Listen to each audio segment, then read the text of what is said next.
morning, sir. Good morning to all the participants. Good morning. Are you able to listen to me, sir? Yes, I am able to listen to you. Who is this? Yes, sir. Okay, we will start the session in another 10 minutes, sir. Okay. Okay, sir.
So 5 more minutes. We will wait because participants are still joining. Noted. Hmm.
Hello. Yes, good morning to all the students, faculty, and the participants. So today we have with us Professor Dr. Vijaya Gunturu, sir, Adjunct Professor at the Department of ECE, IIIT Kurnool. So, sir will be talking on CSE versus AI ML versus cybersecurity versus data science. What's the real difference and which pays more? And will AI replace engineers? So, this is the topic sir will be speaking about. So, before proceeding further, um, a small introduction of Vijaya sir. Sir is a senior member IEEE, received the UG degree BTech ECE from SVU Tirupati, post graduation as MTech in Electronic Instrumentation from NIT Warangal, awarded PhD from the IIT Roorkee. Currently, Sir is an adjunct professor at the Department of ECE at a prestigious centrally funded government of Indian Institute of National Importance, that is IIIT Kurnool, a prestigious accolade of Sir's being is not only supporting through routine teaching of UG and PG courses, also serving their board of studies in a consulting role, especially for their academic research and industry collaboration. Since August 2024, as principal MVSR College of Engineering, Sir is currently also serving as a member PGCET 2024 Admissions Committee of Telangana Government State Council of Higher Education, representing autonomous private engineering colleges of the region. So this is about sir. Sir, now I request you to address the students and their parents. Thank you. Is my presentation audible here? Yes, sir. Is visible? Yes, sir. Okay, let me start. Is it in the PPT mode? Is it visible? Yes, sir. Yes, sir. It is in the Thank you. presentation. Thank you. Thank you, sir. Thank you. Thanks for the nice introduction, and let me commence the topic. Actually, the topic that has been given to me is quite challenging. Thanks to CAP consultants for giving me an opportunity to talk to the students, rather aspirants of engineering seats through EAPCET or JoSAA, whatever. It is really nice and very relevant questions are raised here. There are actually, if you can see, there are three parts of this topic, this talk. Part one is a choice. Should I have to select CSC over AIML or cybersecurity or DS, or which one should I select? And how do you select? What is the parameters to think about? Second one is, yes, very important question at the end. Everybody looks for a good career. So what could be the payment or compensations that I'll get if at all I get trained in the next 4 years to come in these areas, either in engineering or in technology? The last but not the least, but very, very important and relevant question of today's generation to several, both parents and students, is will AI replace engineers? Very wonderful question, and it has a very, very in-depth thought that one has to think to answer this question. But before I proceed to the next slide, I would like to bear with me for next 60 minutes or so. I will try to condense it as much as I can. Please reserve your questions or put the questions, if at all there are any, as you hear my lecture on chat box. I'm sure somebody, the organizers, will be looking at it, and then they will be able to transfer the questions to me so that to the extent that I know, I will try to answer it. Let's move to the next slide, which is about introduction or a brief on this. I have a total of about 24 slides, including thank you slide and the title slide. So around 22 slides are there and 60 minutes to go. So I now set my time accordingly. Let me talk about this. First question that I have in my mind when this topic was chosen, and I'm chosen as the speaker by the CAP consultants and Institute of Academic Excellence, is that why this choice dilemma is there. I was thinking as a student and as a parent, if I look myself, put myself into the shoes of the student and parent. I'm just trying to understand why at all I am getting into this dilemma, because there are too many confusing things. People say CSC is one discipline, but then people also say AI/ML, cybersecurity, data science, these are all part of the CSC. Should I have to do CSC? Should I have to go with engineering baccalaureate degree in these allied areas? I call them as allied areas of CSC because beyond CSC only these areas came up, as you all may know and agree with me. A simple and very, very comprehensive answer that I can give in one sentence. Of course, I will try to discuss briefly about this dilemma, why this dilemma comes to us. Maybe somewhere we didn't bother to think about the basic industrial revolutions that are ongoing. Or maybe that having some idea, we are not very focused to understand why this dilemma in terms of choice, compensation packages, fears in terms of whether the engineers are replaced by AI. Why these questions come up? The answer lies in understanding the revolutions, industry revolutions, 1.0 to 4.0. Anyway, I won't go into that right now, but I'll try to touch base with these topics as we go along in this talk. My objective of this talk is to help making a well-informed decision by youth as well as the parents. I hope I'll try to put this. It is a very vast topic. It's not easy to comprehend, but I'm trying my best within the 60 minutes to comprehend it. To answer all these three parts. One is the choice dilemma. Second is on who gets paid more or less over a period of time.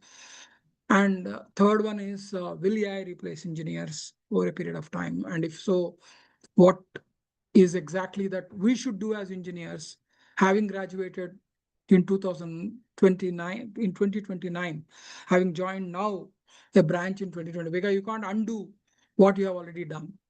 2025, you pick up a seat, you can't go back and then start studying again another BTech. So naturally, the choice has to be an informed decision you have to make. So very, very relevant questions. And let us look into a focused comparative view that could possibly provide some kind of a practical guidance to every one of us. You are welcome to reserve your questions till the end. However, you can type it in the chat box as I'm trying to touch base with these points so that the organizers will be able to float those questions and I'll be in a position to answer them. Now we'll take up the first one, which is the choice dilemma. It's a critical decision today. In fact, it is a strategic decision for every one of you who is trying to aspire for an engineering seat. In fact, it is more challenging a decision for the parents to guide the children also. So one point we clearly know, if it is a because the bachelor's degree is a 4 years program, naturally in engineering, it is 4 years. So 2025, you join, 2029, you will come out. So we'll have to keep this timeline in mind and accordingly try to see what best we can understand about this dilemma. Now I'm giving a table, a comparative view. And you can see here on the left-hand side, some features or aspects of each of these 4 disciplines are taken into consideration during my talk now.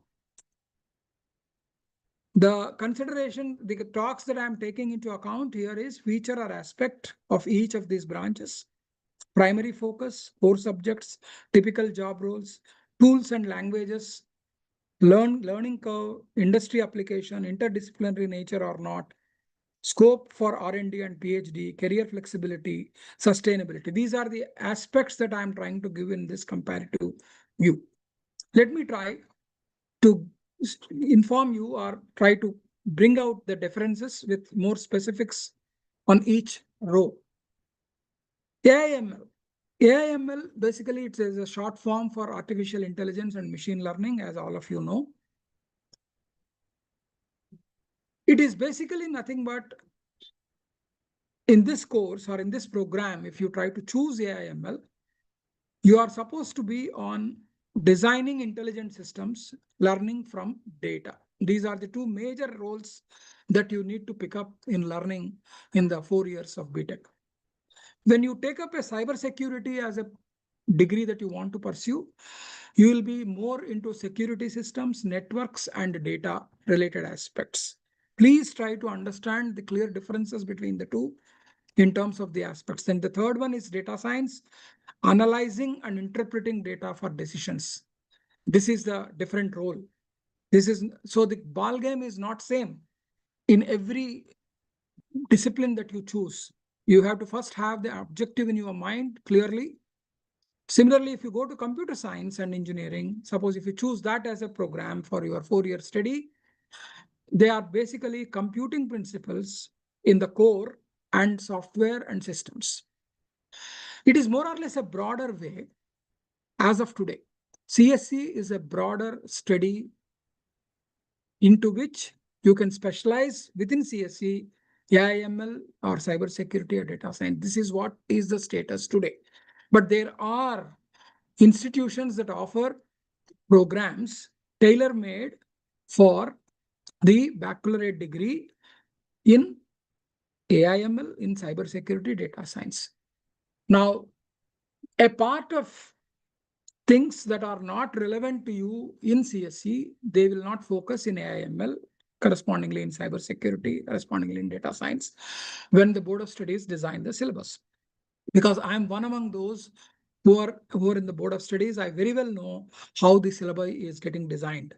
See, our focus in designing the syllabus fundamentally for any academician is, or a group of academicians, they sit together and think 10 plus 2, a candidate has completed and came into engineering first year, first, second, third to fourth years, all the 4 years, what should be the course wherewith, what should be the subjects one should study, what should be the focus of these subjects.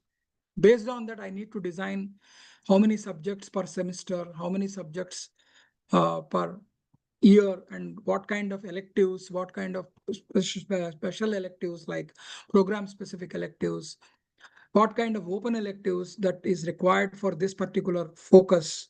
All these things are based on the first row, which I explained just now, feature or aspect. So AIML people will have to concentrate more on pursuing studies in the form in terms of designing intelligent systems. They should get into the skills of designing intelligent systems and learning from the data.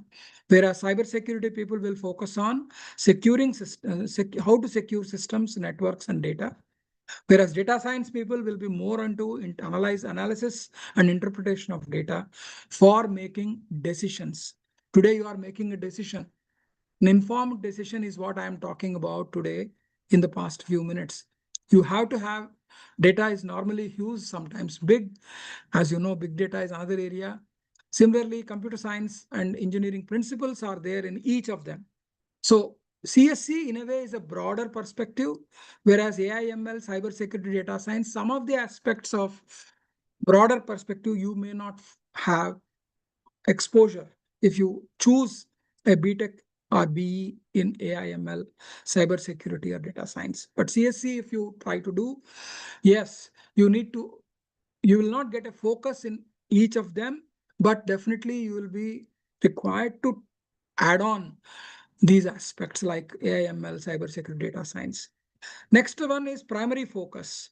In AIML, the primary focus of your study will be deep learning, neural nets, natural language processing, robotics. These are the areas where the focus will be in AIML when the syllabus is designed.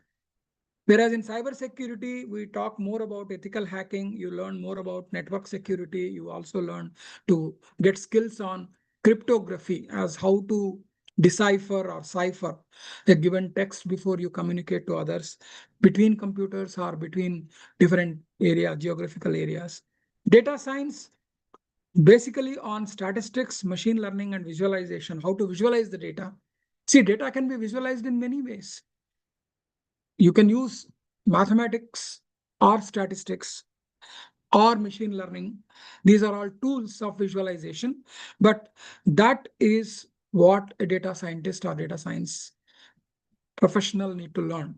Then come to computer systems, computer science and engineering students who pursue this CSE area. They will be more focused on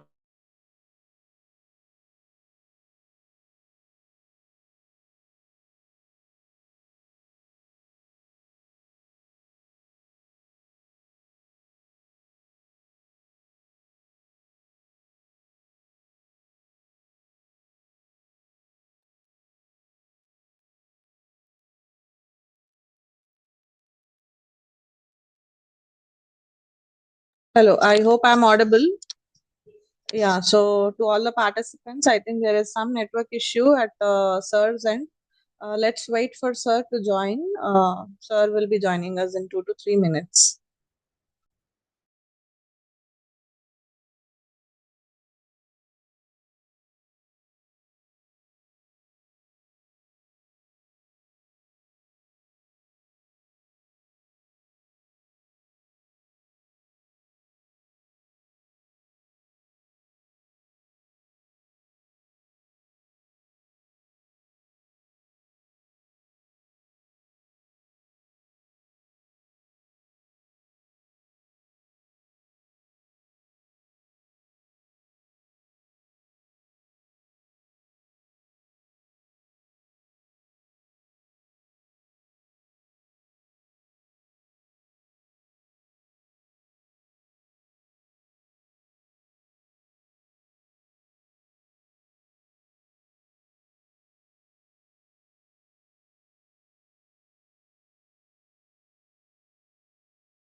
Am I audible?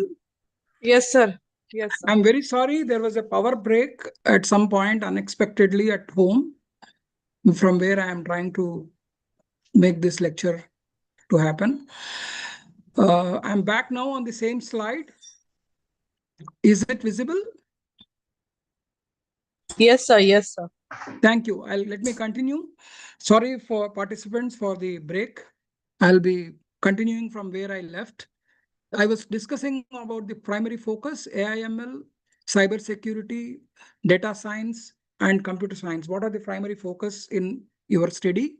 In computer science, we go with OS, operating systems, database management systems, networks, programming languages. These are the main focus there in that kind of study. Now, coming to core subjects, AI engineer, ML developer, basically, these are the core subjects in which you will be trying to get into. The core subjects are typical job roles. I think these two got a little interchanged. The core subjects there is a slight hiccup here. Anyway, I'll try to compensate for that. The table, I think the core subjects you learn here is not right now appearing in this. I'll come to that later, but we'll take up the job roles now. AI engineer is the job role in AI/ML, ML developer, NLP engineer, whereas security analyst, penetration tester, SOC analyst is the job roles that you will get typically in cybersecurity once you complete. Similarly, data analyst, data scientist, business analyst will be the job roles. It is not the core subjects I am looking at. We'll come to the core subjects at a later point of time. Then we will also see the software engineer, system architect is the designations of job roles in which you will be living in. Coming to tools and languages, Python, TensorFlow, PyTorch, R programming, these are the tools and languages that in AI/ML you will learn more. Whereas in cybersecurity, you will be learning about Wireshark, Kali Linux, Splunk, and Python. Python is again there in all the four, of course. R is there in data science as well as AI/ML. Whereas in data science, you'll have to look at SQL and Hadoop, Java, Python, and Git, Linux, AWS. AWS stands, I think many of you know, it is about the cloud, right? Amazon Web Services, they call it, but it is basically on clouds. Now, coming to tools and languages is what I spoke about. Now, coming to learning curve. Here you require strong mathematic background. You require the learning curve has to be very, very high in the sense you should have the aptitude to learn. I'm sorry, this entire core subjects is missing here. Other than that, test of all is there. If I can take a minute to alter this, probably it will help. Let me change this presentation a little.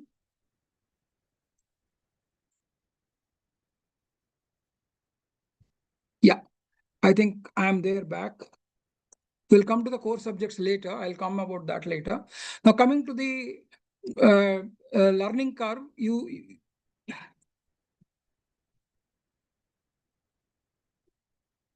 require to have a very high math that you need to get as far as the AI/ML is concerned. You should be very good at learning. In fact, you should have high potential of learning mathematics, strong mathematics and computing required. In terms of cybersecurity, it is a little lesser than this, but you should have analytical skills and system mindset. In data science, you should have, again, a mix of statistics, business and computing you will try to have. Then balanced, good entry to all CS fields you require to have. There is a balanced way you need to go in all these systems. I think this table got a little hicked up. Doesn't matter. I'll try to tell you how the things are. I'll try to correct it later, but I know what is to be conveyed. Coming to industrial applications, they are actually autonomous systems, autonomous vehicles and smart assistants. This is where the applications lie. And Industry 4.0 is where AI/ML is mostly used. I'll come to these industry revolutions in a bit. Coming to industry applications of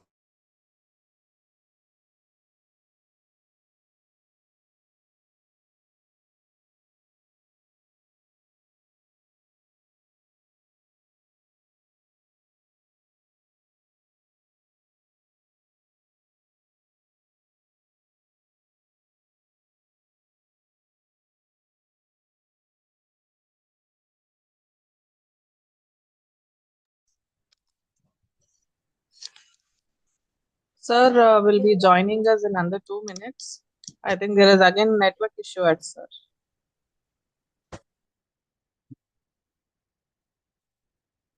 స్టూడెంట్స్కి ఏమైనా questions ఉంటే అడగండి.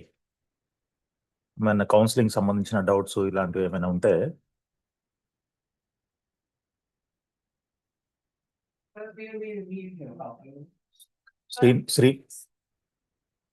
శ్రీనివాస్ గారు ఉంటారు. మీరు questions అడగాలనుకుంటే అడగండి, ఎవరైనా students కానీ పేరెంట్స్ కానీ.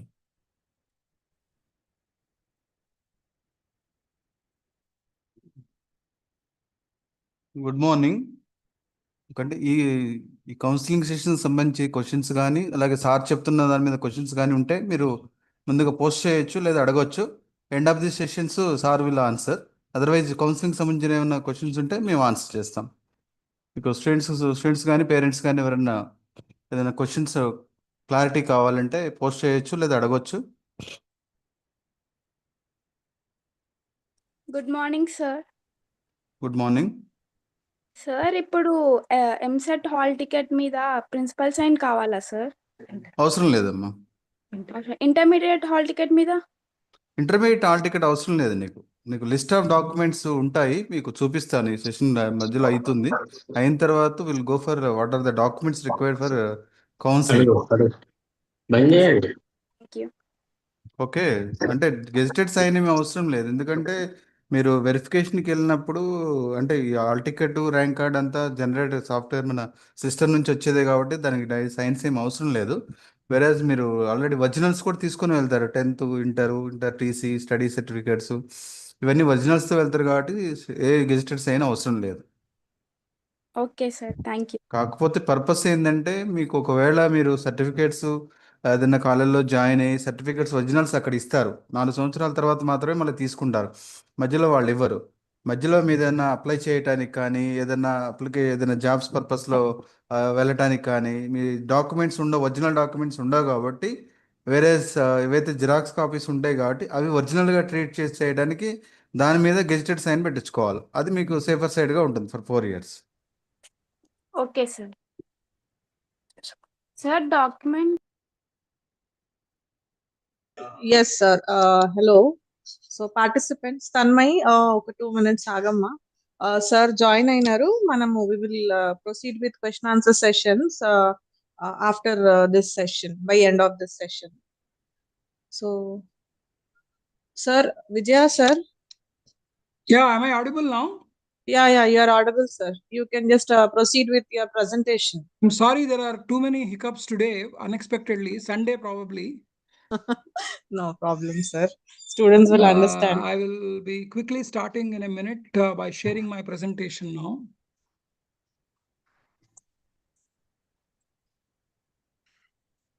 Students, we will take up the question answer sessions once when Vijaya sir is done with the sessions. You can interact with Vijaya sir and Srinivas sir also.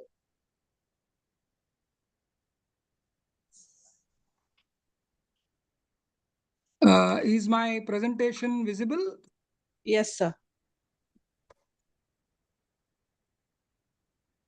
Yeah.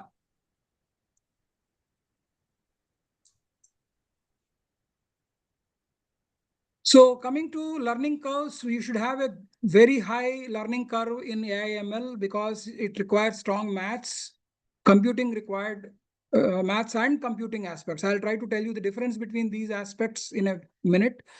Bear with me. Learning curve must be very high in AIML, medium in data science and cybersecurity. It should be a balanced learning curve you should have. What I mean by this is the person who is trying to choose these branches must analyze himself whether he has this set of learning curve by himself when he is trying to get into it. If strong maths is not there, don't prefer AIML, please. On the other hand, if you don't have analytical skills or systems mindset, if you don't have, you have to think about these things. Then mix of statistics, business and computing aspects, if you don't have, don't think of data science, think of others. If you want a generalized version, maybe balanced good entry to all CS2 fields is okay, because even this current and other fields also will be accommodated in future. CSC is a generalized area. So, okay. So this is how it should be. And similarly, industry applications, when you go autonomous vehicles, smart assistants, industry 4.0, this is where AIML will concentrate. Banking, defense, healthcare, and IT infrastructure, cybersecurity will concentrate. E-commerce, finance, health, analytics, this is what data science graduates will be focusing on. All sectors, software development, infrastructure development, all sectors, computer science will have. Whereas interdisciplinary, when in nature, basically when you look at it, AI with robotics, computer vision, cognitive science, this is where AI/ML focuses. Law, compliance, forensics, psychology, this is where cybersecurity will focus. On the other hand, data science has statistics, business intelligence, and AI. This is where it is a mix of them. Whereas software development in all sectors, it will come as far as CSC. So as you can see, the scope for R&D is very high in AIML as of today. moderate to high in cybersecurity as of today. Data science is just picking up like anything these days. It is very high in CSC because you'll be generalized in all. Then coming to career flexibility, you can shift to data science or robotics from AIML easily. You can also, one second, I have to put this in mute. Coming to the career shift, career flexibility, you can shift to data science or robotics, or you can shift it into risk compliance and roles in cybersecurity. Whereas in data science, you can move to ML and AI roles with upskilling yourselves. You can also move into any of the other three in the computer science generalized area. Sustainability, yes, high automation, it is very high here also, as well as data science. And most of the cybersecurity is going to be very high compared to remaining two, that is data science and AIML. And of course, in CSC also, sustainability is high. The peak is cybersecurity in terms of sustainability over next 10 to 5 years. Now, designing intelligent systems, learning data, this is the first one, feature aspect. That is what I said, there is a hiccup in the table. We'll try to correct it in due course. Now, before I go to the other aspects, one is about understanding the job roles. Because everybody joins an engineering program with an interest to get into a kind of job role. So if you look at cybersecurity, there is what is called as an SOC analyst I spoke about in the previous slide. Let me go back and then show you, this is what I'm talking about. In job roles, if you see, there is a SOC analyst here. I'm talking about that. You need to understand the job roles. And when you are studying, you need to really focus yourself in your mind while you are pursuing the studies. Am I getting myself good enough, upskilled into those kind of job roles or not? That is the reason why some I am trying to explain, although there are so many things to touch base, time may not be enough for all of them to touch base, but I'll try to explain, because that will give you a kind of guidance when you are trying to pick up a thing, which kind of job roles you should look at. SOC basically means Security Operations Center. You will be an analyst of Security Operations Center once you undergo cybersecurity BTech or BE. It's a professional who monitors, analyzes, and responds to security threats in real time to protect an organization's IT infrastructure and data. Coming to data analyst, please note the difference between an analyst and a scientist. Analyst focuses more on existing data to identify trends and insights. Thus, data analysts are more likely to use descriptive analytics to understand past events. On the other hand, data scientists work with more complex data, often building predictive models and algorithms to make predictions. Data scientists are predictive analytics to forecast future outcomes. Basically, that's their role. At the same time, you also should understand the difference between these three terms: architect, engineer, and developer. They are not same. Architect basically focuses on high-level design and overall structure of a system. On the other hand, an engineer is responsible for translating that design, whatever an architect has made, or that design is to be translated into concrete implementation, often involving lower level coding and problem solving. This is what an engineer's role is. There is a technologist role which is different from an engineer's role. I'll tell you the difference between engineering and technology, because these are the very fine lines that you need to understand to make an informed decision what you'd like to go in for. Similarly, a developer typically focuses on writing a code to implement specific features, often working within the constraints and guidelines established by engineer or architect. Now come to the some more aspects in terms of learning curve that I was talking about. Please try to understand the difference between math and computing. They are not same. Math and computing are closely related. Math provide a theoretical foundation for many computing concepts. Math and computing are distinct in the sense math is a study of numbers, quantities, shapes, and their relationships, whereas computing focuses on application of computers and algorithms to solve problems. These two are not same. Math and stats. Stats means basically statistics. I think you can understand maths is a broad and abstract discipline dealing with numbers, shapes, and patterns, whereas statistics is a focused aspect, which is nothing but an applied mathematics aspect focused on data collection, data analysis, data interpretation, data presentation to make sense of real world scenarios. These are very, very important aspects that you need to really consider and have knowledge of before you make an informed decision as which one to choose. Autonomous and smart systems, people use very, very interchangeably, but they are not. Autonomous and smart systems are often used interchangeably, but they are and the same meaning and application. In both, they differ. Autonomous systems are capable of making independent decisions and acting without direct human control, often utilizing machine learning and AI to adapt to changing circumstances. Whereas the smart systems, on the other hand, are typically equipped with sensors, connectivity, and ability to process data, allowing them to perform tasks more efficiently and offer advanced features, but they may still require human input or indirection. Understand the difference between autonomous systems and smart systems. They are not same, although people use them interchangeably, because these are the fine things that you need to understand. If you have to understand the previous table that I have shown, the table that I was talking about here, I've used these terms in many ways. Here you can use industry applications, autonomous, somewhere we call it as smart. All these things you need to really understand before you take, because once you have a comprehensive idea about these things, you will be making an informed decision as which one to select today, so that in future you can focus during your studies on those aspects to upskill yourself.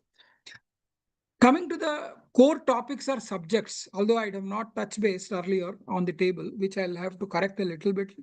But to be frank with you, technology and engineering, you need to understand the difference. I told earlier that I'll come back on this. Technology is the application of scientific knowledge for practical purposes, while engineering is a systematic approach to designing and developing solutions to meet human needs using that knowledge. Please note the fine difference between them.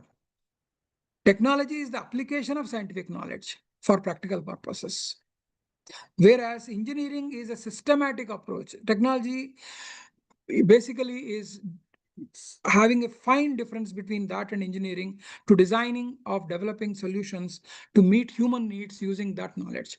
Precision is possibly needed in technology, whereas engineering requires a better approach in terms of systems rather than in terms of specific need.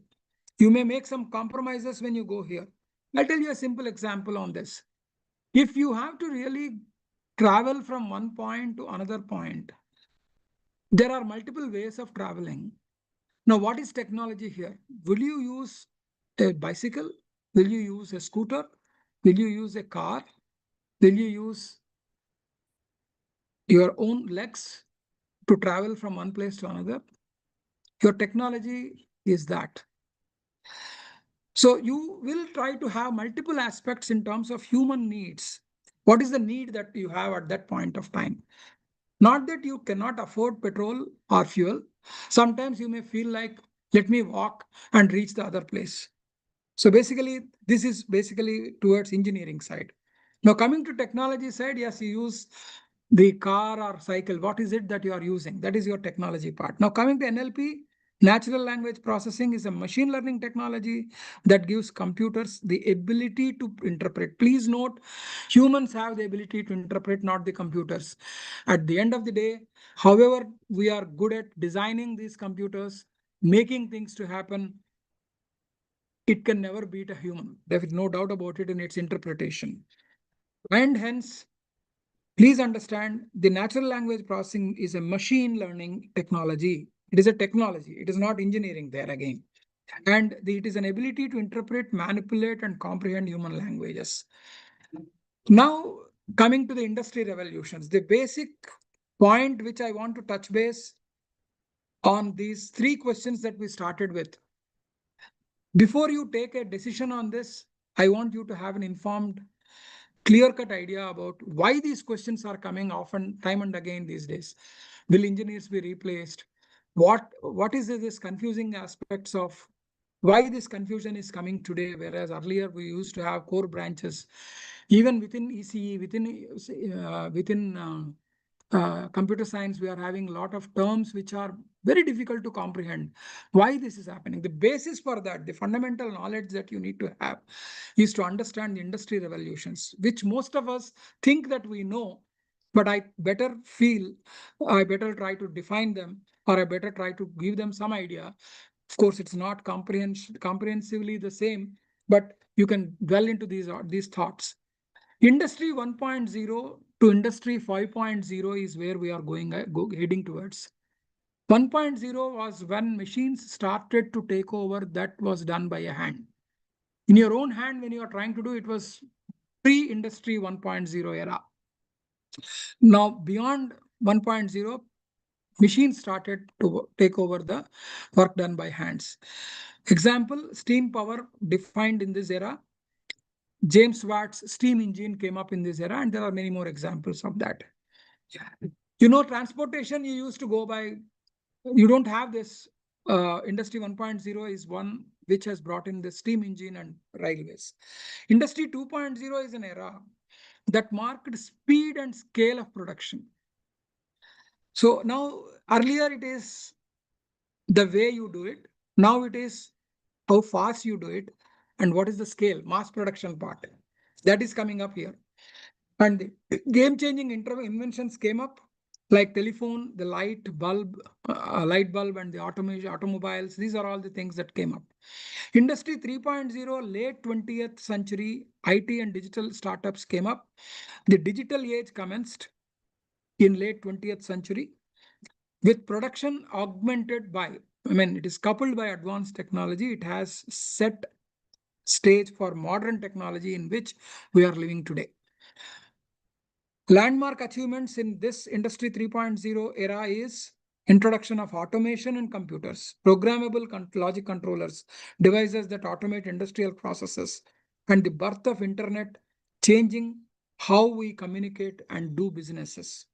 This is what Industry 3.0 has seen, and Industry 4.0, dawn of smart technology. Smart technology dawned in this area. In this version, beyond Industry 3.0, what we are looking at is to make things faster, to do things faster, and also eco-friendly, and have more flexibility in how we work. This is the latest industry revolution that we are in right now today.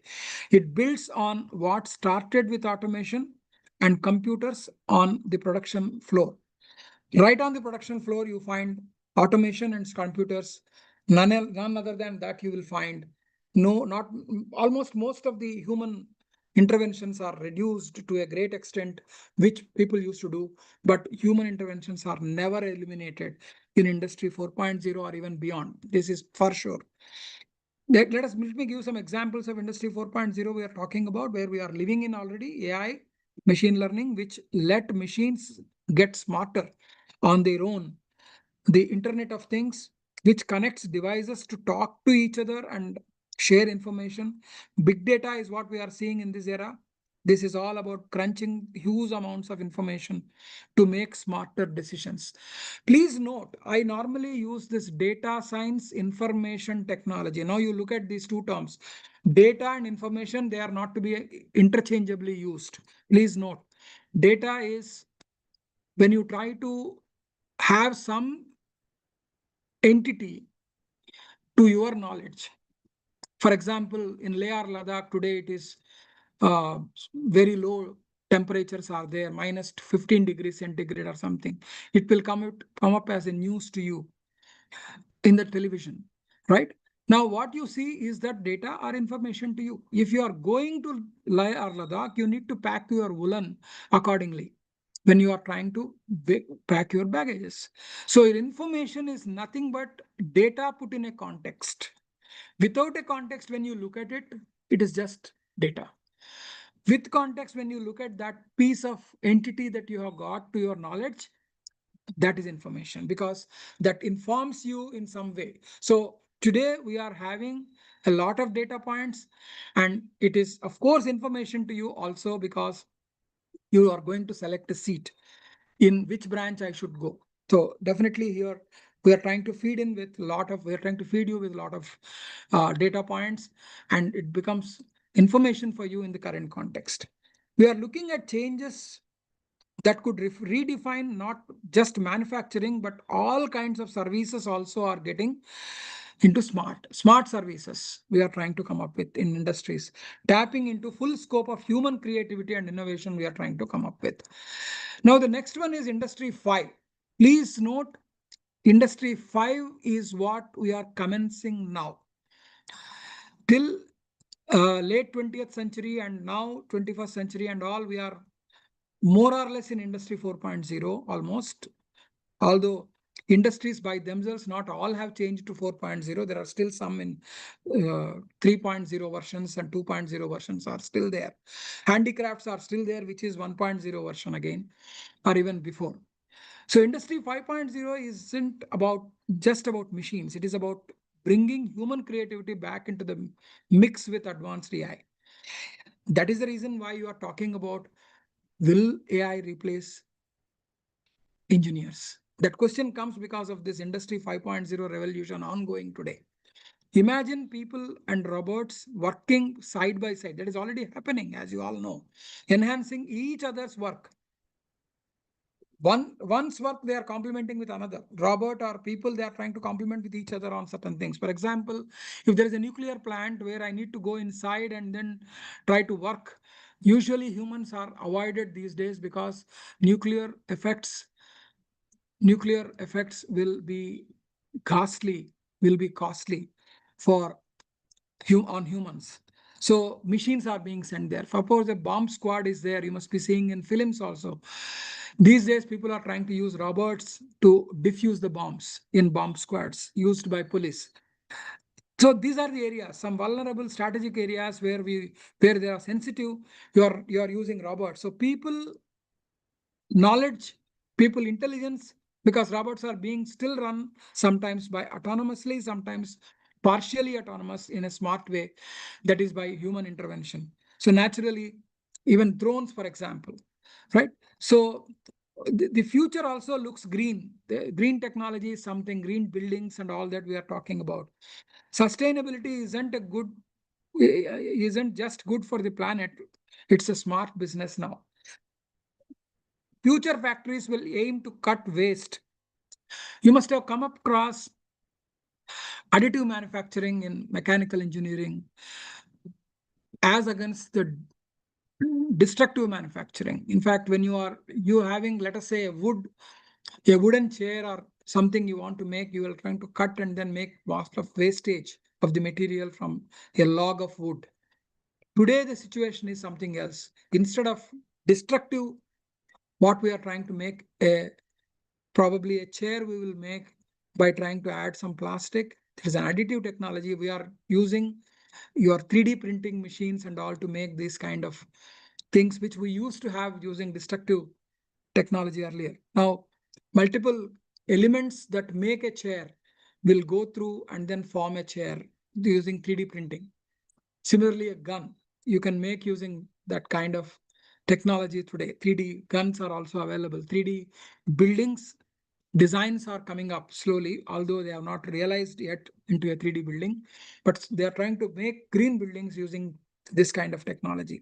So why are we talking about will AI replace humans? It is because of these kind of things coming up these days.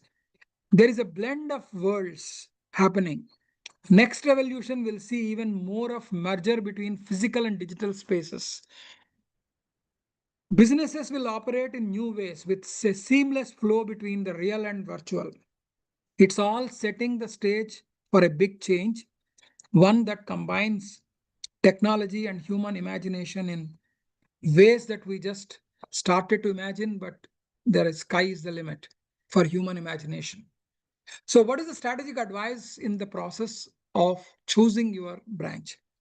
You can choose AI and ML if you are passionate about intelligence, automation, and innovation. Please keep an eye on the table that I have given, what kind of skills you should have, what kind of math and other things you should have. Keep that in mind, please. Pick cybersecurity if you want to be digital guardian in a cyber world. As I told you, job roles of cybersecurity are different from other three branches like CSC, data science, and AIML. Similarly, data science, when you want to go for it, if you love patterns, if you love numbers, if you love business impacts, you want to achieve it, mostly the interpretation of statistical data. Yeah, you can go for that. Start with CSC and specialize later. This is another approach that you can take if you are still undecided about the above three. AIML, cybersecurity, data science. I don't know whether I'm really strong in maths, whether I'm really a good learner or not.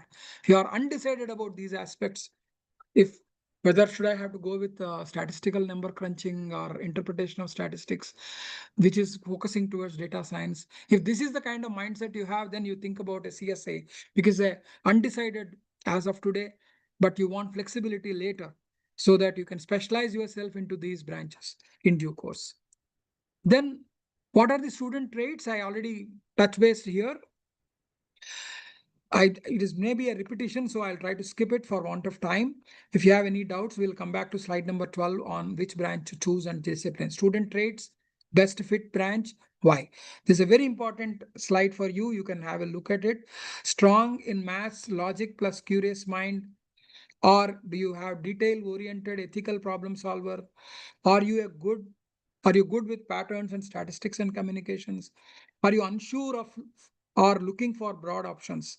Based on that, because of these reasons that I have given on the last column, you need to pick the corresponding branch. I think this will be a good guide to start with thinking about how to choose. Who gets paid more? That is next question that I'm trying to answer now quickly. I've given a quick table here based on the data that I could mine out. My data that I have mined out is based on a fact from 2025 onwards till 2040, another 15 years.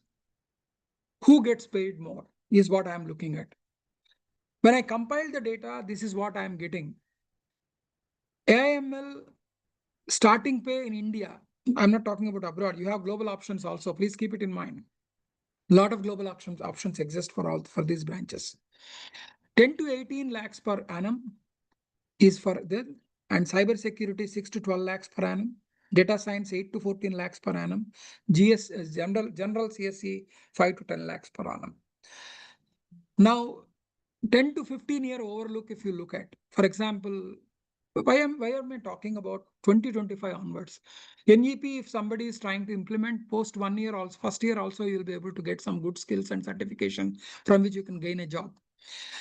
Similarly, 2 years, maybe diploma, 3 years, maybe a very good certification, 4th year, of course, a bachelorate degree, something like that you can plan. So that is NEP. If institutions are trying to take up or adopt NEP, not many have adopted yet, but definitely there is a flexibility of learning. There is a minor degrees that are being offered. So keep these things in mind. Accordingly, you make your choices. So demand trend in India and global trends I have given here. AI, first world, critical everywhere is high demand, cybersecurity, very high demand, especially in India on data science. Strong presence is there, strong demand is there in IT, SaaS, and web and IAI. This is basically, so SaaS is a protocol or a kind of technology that we are trying to look at, like IT and AI. So software as a service, that's what it is. Expansion of that is software as a service. So these are the areas where CSC people can think about. There is a lot of demand. So you can give me this, you can have a look at this for your guidance. So in brief, on a summary of salaries and compensation part, AI and ML professionals are expected to command the highest average salaries in the next 10 to 15 years. Due to high global demand, cybersecurity and data science will be very well paid. Due to broader base of CSC graduates, they will go for a higher pay provided they are into some specializing of the other areas also. Will AI replace engineers? Let us come to this part of the question. Very, very important question. This is in light of the industrial revolution that I was talking about. Let me take you through some of the aspects. The idea here is to educate and inspire students about truth versus myths around AI replacing engineers. The future roles of engineers in AI-driven world, the skills required to stay relevant and excel, branch-wise impacts of AI on engineering careers. AI is nothing but making machines simulate human intelligence. That is the reason why this question came up actually for you.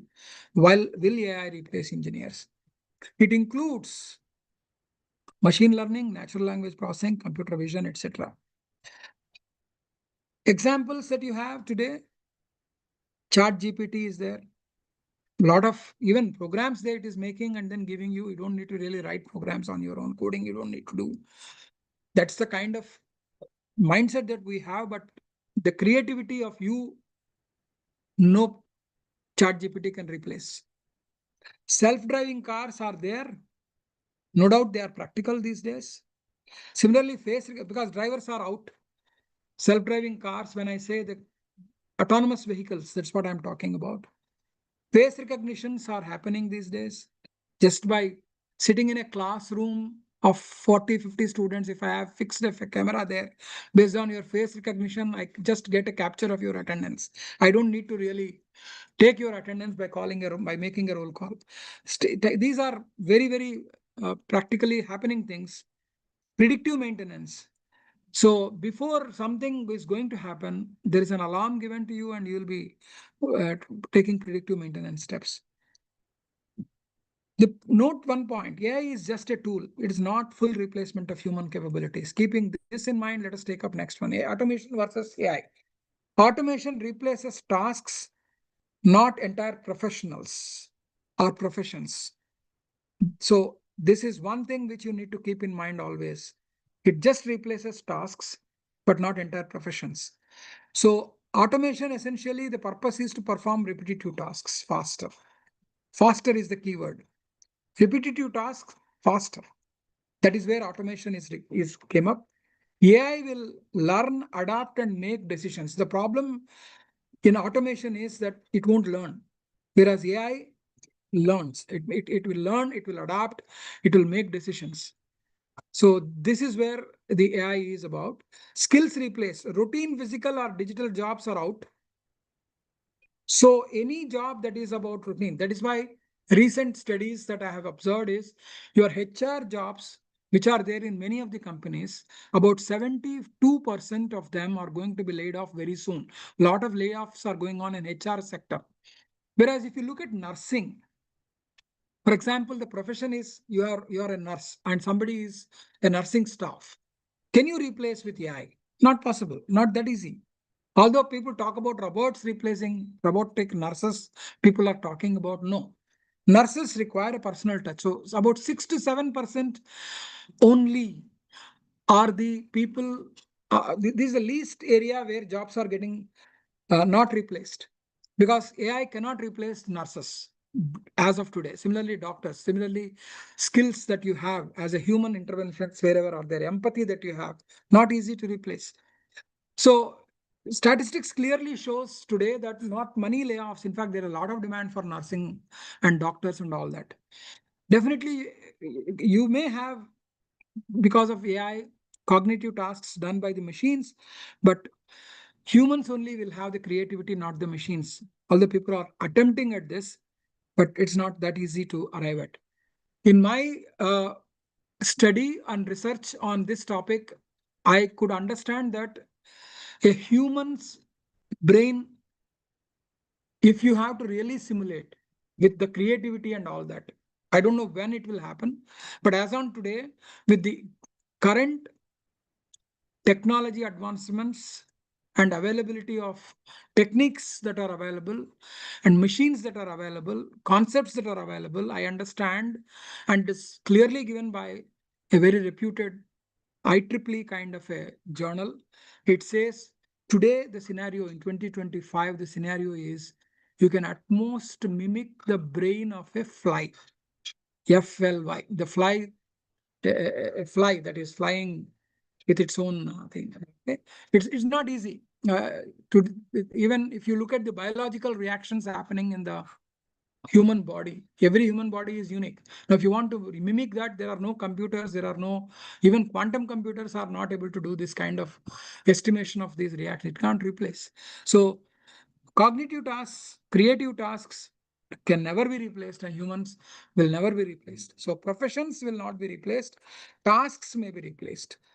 Coming to the chatbots, recommendation, the engines, recommendation engines, that is search engines and all that you have these days, they cannot be creative. They can only be, yes, compile information and give it to you in a quick and faster way, compiling a huge amount of data. What AI can replace and what AI cannot replace? Let me look at that. AI may replace some tasks of engineers, but not engineers as a whole. It is the very, very clear statement I am making, because AI cannot replace human creativity, cannot replace humans' interdisciplinary thinking, decision making in complex environments. I'll give you a short example here without taking the much time and complexity of a problem. A plus B plus C plus D equal to Z. Let us say there is an equation. If you want to get an idea of Z, you need numerical value of that on the left hand side, A, B, C, D, because A plus B plus D equal to Z. But today, in reality, there are many unknowns among these four, A, B, C, D, but still you take a decision. Like today, you are taking a decision whether to go for which branch. A lot of unknowns, but still you are ready to take a decision. You cannot, only you can take as a human. Nobody can make such a decisions. No machine can take such a decisions. So complex environments, we can deal as a humans, but not the machine. Empathy and stakeholder communication. This is where I was talking about. Nursing jobs are least affected by AI. Nursing, doctors, lawyers, they are least affected. Ethical engineering judgment. What is ethical? What is unethical in engineering practices? Yeah, ethical hacking is okay, but hacking is unethical. So the judgment of what is ethical, what is not ethical, what is good, what is not good, definitely a machine will not be able to understand. In fact, you have seen some movies that came up as what is that called, Robos 2.0 version and all that. You can see that is what exactly it is. Coming to what AI can replace, repetitive design simulations. If there are any, AI will replace. AutoCAD based drafting, AI may replace. Basic testing and coding debugging, yes, it will. AI can replace. Routine monitoring in civil mechanical systems, yes, AI can replace. So keep this in mind. It cannot replace engineers as a whole. So how engineering roles will evolve over a period of time? Future role is going to be with AI support. Traditionally, you may have a design engineer. Now you should think about AI assisted design strategist. There is going to be a future role. No more design engineers are required by the companies. They need AI assisted design strategists. So please get yourself honed up. You're honing up your skills for this. Programmer, AI supervising software architect is required more than a simple programmer. Programmer is gone because many of the AI will replace many of the repetitive tasks a programmer does. But what is required? AI supervising software architect is what is required. Civil engineer, for example, digital twin analyst for smart cities. This is going to be the role of a civil engineer rather than an engineer. Aruna, don't do that. Electrical engineer, embedded systems plus AI enabled hardware expert. This is where you have to get into. No more electrical engineers are probably required, but you require embedded systems, AI enabled hardware experts are required. So your future roles are going to be what I have shown here on the right hand side. Similarly, mechanical engineer may be replaced with robotics or smart manufacturing engineer. Please note, engineers, the profession will never go. AI becomes a co-pilot. It cannot become a pilot by itself. Please note this. So branch or discipline-wise impact of AI. CSC, AIML, very high impact is there. Future engineering roles, it will change as consultants, AIML engineers. ECE, EEE people, they will go towards IoT system engineer or smart grid experts. Mechanical engineers, moderate impact will be there because of AI, automation engineer or CAD plus AI designer. This is the role you are going to assume. A civil fellow will assume a moderate impact will be there of AI because there are a lot of things which civil engineering people have to do with human creativity. So it can't so easily replace civil part. Smart infra planner, BIM specialist, you will find. Biotech or chemical also, it's of course growing demand, growing impact is there from AI side. Bioinformatics, AI, chemical data modeler, etc. So no branch is obsolete.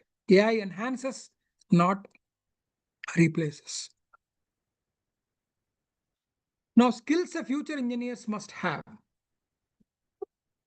Critical thinking and problem solving skills are must. Doesn't matter which of these CSC branches or allied branches you select or whichever engineering branch you select. You need to please focus on critical thinking and problem solving skills. Programming basics based on not just Python and MATLAB alone. There are a number of things that are specific to your field of study. Please note this. Accordingly, this will change. What is in parentheses, the brackets, these languages will change. I've already given it in that table. Interdisciplinary exposure is a must. AI plus mechanical, AI plus EEE, AI plus civil, AI plus chemical is required.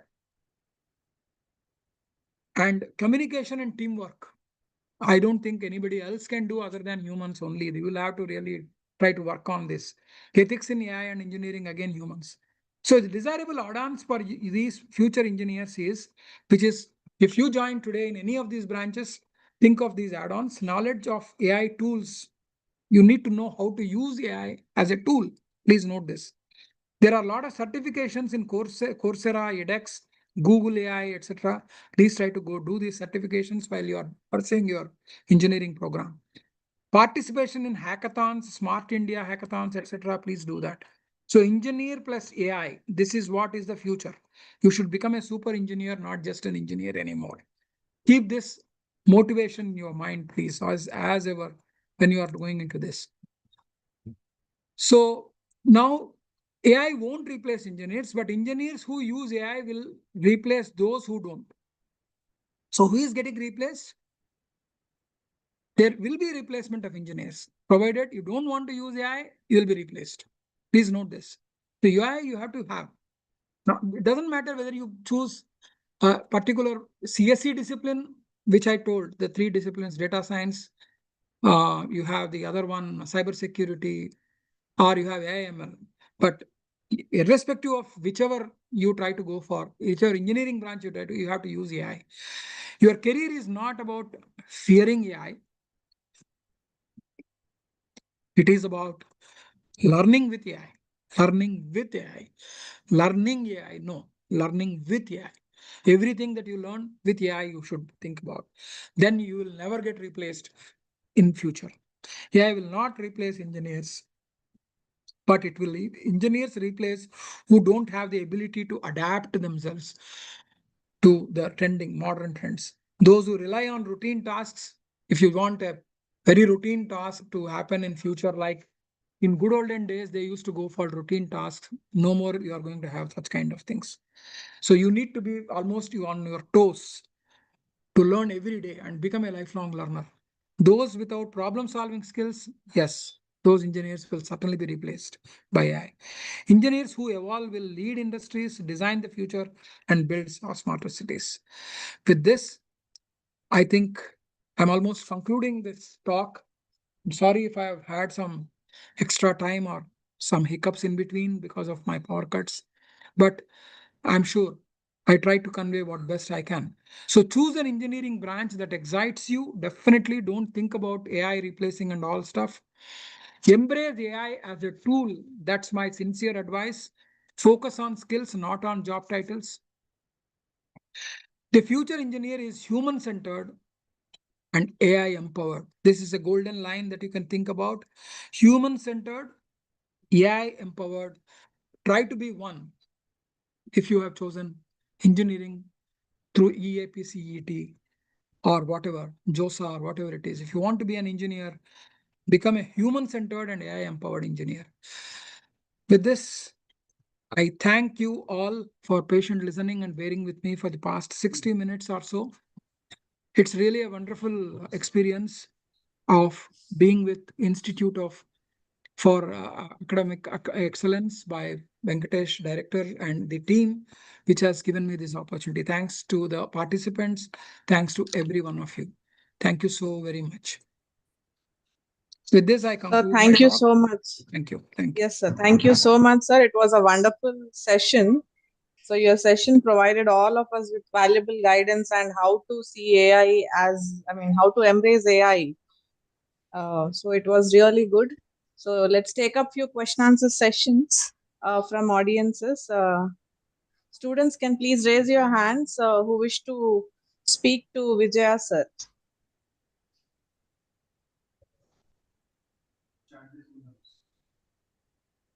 Yes, please, students, you can please react. You can raise your hands who wish to speak to sir. Yes, Amarnath we have. You can unmute yourself and please interact with sir. Good morning sir. Good morning, Amarnath. Sir ఇప్పుడు జోసాలో state eligibility certificate అంటే ఏ document upload చేయాలి sir? This is a question our IIE people will answer post this lecture, because they are experts in that area. Yes, sir. Yeah. No, sir. No. We can answer now. There is your intermediate TC will be there now. Yes, sir. Transfer certificate. Yes, sir. That you can upload the state eligibility as of now. Okay, sir. Thank you, sir. Right. Yes, Mohit, there is question from Mohit. You can speak to sir. Yes, Mohit. You can unmute yourself. Good morning, sir. Just to make sure I'm audible. Yeah, Yes. you are. You are audible very much. Yes, Good sir. morning, Mohit. Yes, sir. Good morning. I had a little doubt, sir. I got category rank 1,50,000, and is there any chance that I could get a college through CSAB? Which category? OBC. OBC, I think it's difficult to get it. Okay, sir. And sir, if I consider EAPCET colleges, like state colleges, I got a rank of 36,000 and I was looking for ECE and I have NCCA certificate. I was thinking of maybe VNR ECE. Is that possible or? Under NCC, we cannot predict it, but as per general rank 36,000, there may not be possible to get ECE. Okay, sir. Okay, so kindly check the previous cutoffs in the tgeepcet.nsc.in, or you Yes, can sir. approach directly in person with the CAP consultancy. We can guide you. Yes, sir. And while preferring branches, sir, I was thinking of I was very dilemmatic between ECE and mechanical. So can you please help me clear out it? Vijay sir, please answer. Yeah, I can respond to this. Yes, sir. Mohit, you said ECE and mechanical. Mechanical, yes, sir. Good. You require to, what is your aim? Post BTech, what do you want to do? Post Doesn't BTech. matter which branch it is, but what is Yes, your sir. goal? How do you want to lead your life? If we're specifically talking about engineering, or are you asking me No, what generally courses based I on would your do? own thoughts.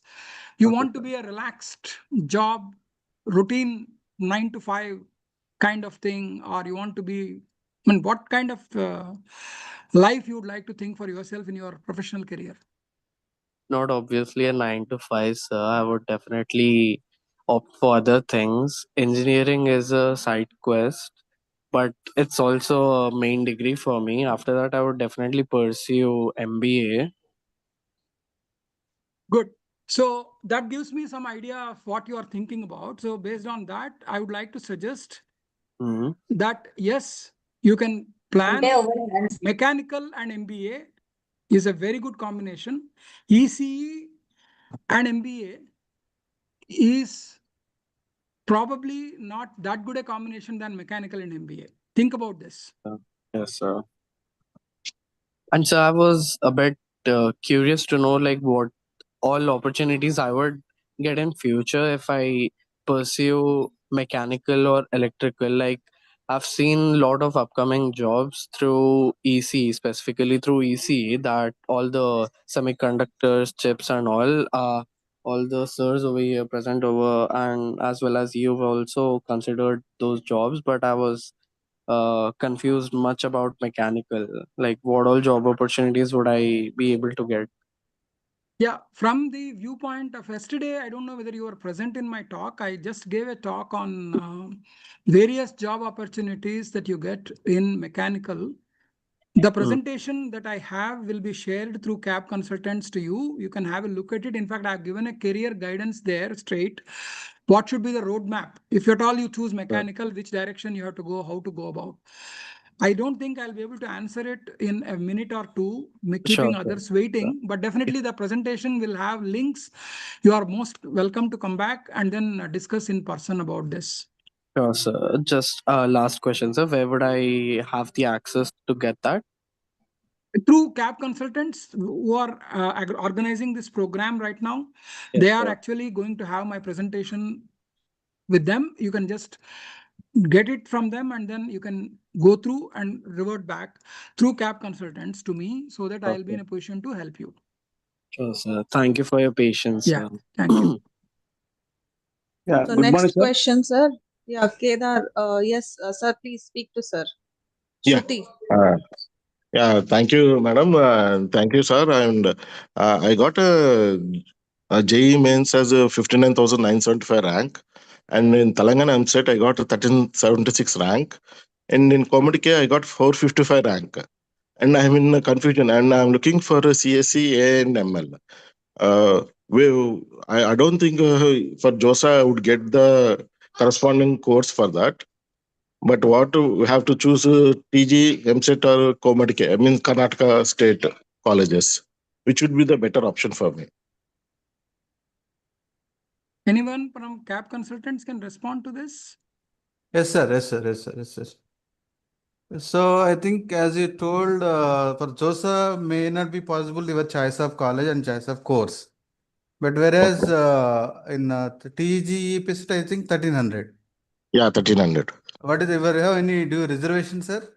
No reservation, sir. OC. Open category. So Yeah. there. And belongs to local of Telangana or local of Local of Telangana. Local of Telangana. And what are the possible chances in Telangana, sir? As per previous year rank, I think you may have all opportunities. J&H, sir. J&T Computer Science, Usmania Computer Science, or CBIT Computer Science, VNR Computer Science, anything. Yeah, And all, there in all Comedic, what are the colleges, sir? You are probable to get it? RV College of Engineering, sir. And MS Ramaya. Okay. Best. Okay. So all there also we are getting good colleges. Yeah. But there you are not getting the university campuses, I think. No university campuses. It is a private college, na? Private college examination. Yeah. Na? There is no universities in that. So Yeah. one thing, and that there is no much difference about the institutions which are getting admission through Telangana EAPCET as well as Comedy entrance examination. Only thing is the location, Hyderabad and Bangalore are both are good locations, and both are the more opportunities for the placements as well as the facilities and infrastructure. And all the colleges, whatever you are getting, are good enough. Okay. So I thing mean, is, J&T better, sir, because I'm listening that the quality of education is not good. That's what. no, university obviously is good. Okay. Yeah. So getting university in J2, I think you may prefer J2 Computer Science here. Yeah. Okay. Thank you, sir. Thank you. Thank you. Yes, next MTR. Sir, you can please unmute yourselves. Chatresh, yeah, please. Hello? Yes, sir. Good afternoon. Hello? Yes, Chatesh. Hello? Yeah, MTR sir. Yeah, please MTR sir, you first speak, then we will go to Chatrish. Good morning, madam. Good morning, sir. Good morning. Sir మా పాపకి EWS లో 5000 rank వచ్చింది sir, 5200 JEE mains. Hello, Okay. చెప్పండి మీ question చెప్పండి మొత్తం. Continue. Please ask. Okay sir, okay. అయితే మాకు Warangal ఎన్ఐటీలో last year జోసార్ council ప్రకారం మెకానికల్, కెమికల్, సివిల్ వచ్చే స్కోప్ ఉంది. IIIT కాంచీపురంలో 5 years సిఎస్సి వస్తుంది సార్. ఈ రెండిట్లలో ఏది చూజ్ చేసుకోవాలనేది కొంచెం కన్ఫ్యూజన్ ఉంది. Where are you actually అండి? ఫిజికల్ గా మీరు ఎక్కడ ఉంటారు? వరంగల్. వరంగల్ మీకు సార్. నేచురల్ చాయిస్ వరంగల్ అవుతుంది కదా మీకు? అవుతుంది. అయితే మా పాప సిఎస్సి కావాలి అంటే IIIT ఎన్ఐటీలలో సిఎస్సి రావట్లేదు sir. Kanchipuram or NIT Warangal, both are good options, but if you say you want to specifically go to the branch, yeah, Kanchipuram is not bad also. కానీ 5 years బిట్వీన్ డిఫరెన్స్ ఏంటి sir? 4 years కు 5 years CSE difference. ఆ course పేరు వేరే ఉంటుందండి. It may not be just BTech, it may have add on of PG also. అదే MTech అనేది sir, dual degree MTech అనేది సార్. ఎగ్జాక్ట్లీ. మరి అంటే 4 years అందరూ 5 years వద్దు అంటారు. అంటే ప్రాబ్లం ఏందనేది అర్థం కావట్లేదు. ఆ ప్రాబ్లం ఏం లేదండి, చాలా సింపుల్. ఇది యాక్చువల్ గా ఇంజనీరింగ్ మొదట్లో 5 years ఉండేది, మీకు కూడా తెలిసి ఉండొచ్చు ఈ విషయం. సో 4+1 చేయడం వల్ల ఏంటంటే she'll be deeper into some specialization also. Okay sir. In the next maybe there is nothing wrong in going with. ఇప్పుడే నేను మాట్లాడినప్పుడు నా లెక్చర్ లో కూడా చెప్పాను, CSE is a broader area అండి. స్పెషలైజేషన్ ఏరియాలోకి వెళ్ళాలంటే కనీసం ఇంకొక 1 year, ఇంకొక you may require to have another 6 months to 1 year time is required to study at the campus. So it is good that you are going with Kanchipuram CSC broad to start with. Aina kuda specialization in MTech loki vellipochu happyga. Okay. That will be an add-on, and within 1 year Warangal IIT వీళ్ళకంటే CSC కావాలంటే కంచిపురం వెళ్ళిపోవడం better sir. No, if you get CSC in Warangal it is fine, but if she is not getting that kada. CSE రావట్లేదు sir Warangal లో, only mechanical, civil. Because of branch you will have to go there. Okay. Thank you. Yes, sir. Next question. We will take up next question. Chatrish, you can please speak to sir. Ask your question. Hi, sir. Chatrish, why? Yeah, కొంచెం loud గా మాట్లాడండి, మీ voice లో ఉంది. Hi, sir. Hello. Hello. Yeah, please. అడగండి, మాట్లాడండి. Sir ఉన్నారు, sir తో మాట్లాడండి. You are audible ma, కొంచెం గట్టిగా మాట్లాడాలి. Speak louder. Hi, sir. Your voice is not properly audible, Chatrish. Hello, ma'am. Okay. Yeah, ma'am. Yeah, చెప్పండి. Yeah, now ma'am. it is fine. మాట్లాడండి. Yes, you can ask sir your doubts. Yeah, ma'am. She scored in EAPCET 32,480, ma'am. Okay. So she is interested in ECE actually. But AIML అనేది ఇప్పుడు కొంచెం అది trend ఎక్కువ ఉంది కాబట్టి like most of the people are interested for AIML అని నేను అంటున్నాను. బట్ ఇన్ ECE మనకి VLSI అండ్ ఎంబెడెడ్ సిస్టమ్స్ కూడా ఉంది కదా ma'am. If not computers, which one can we opt? Sir Vijaya sir. In ECE, if at all she is picking up ECE and whether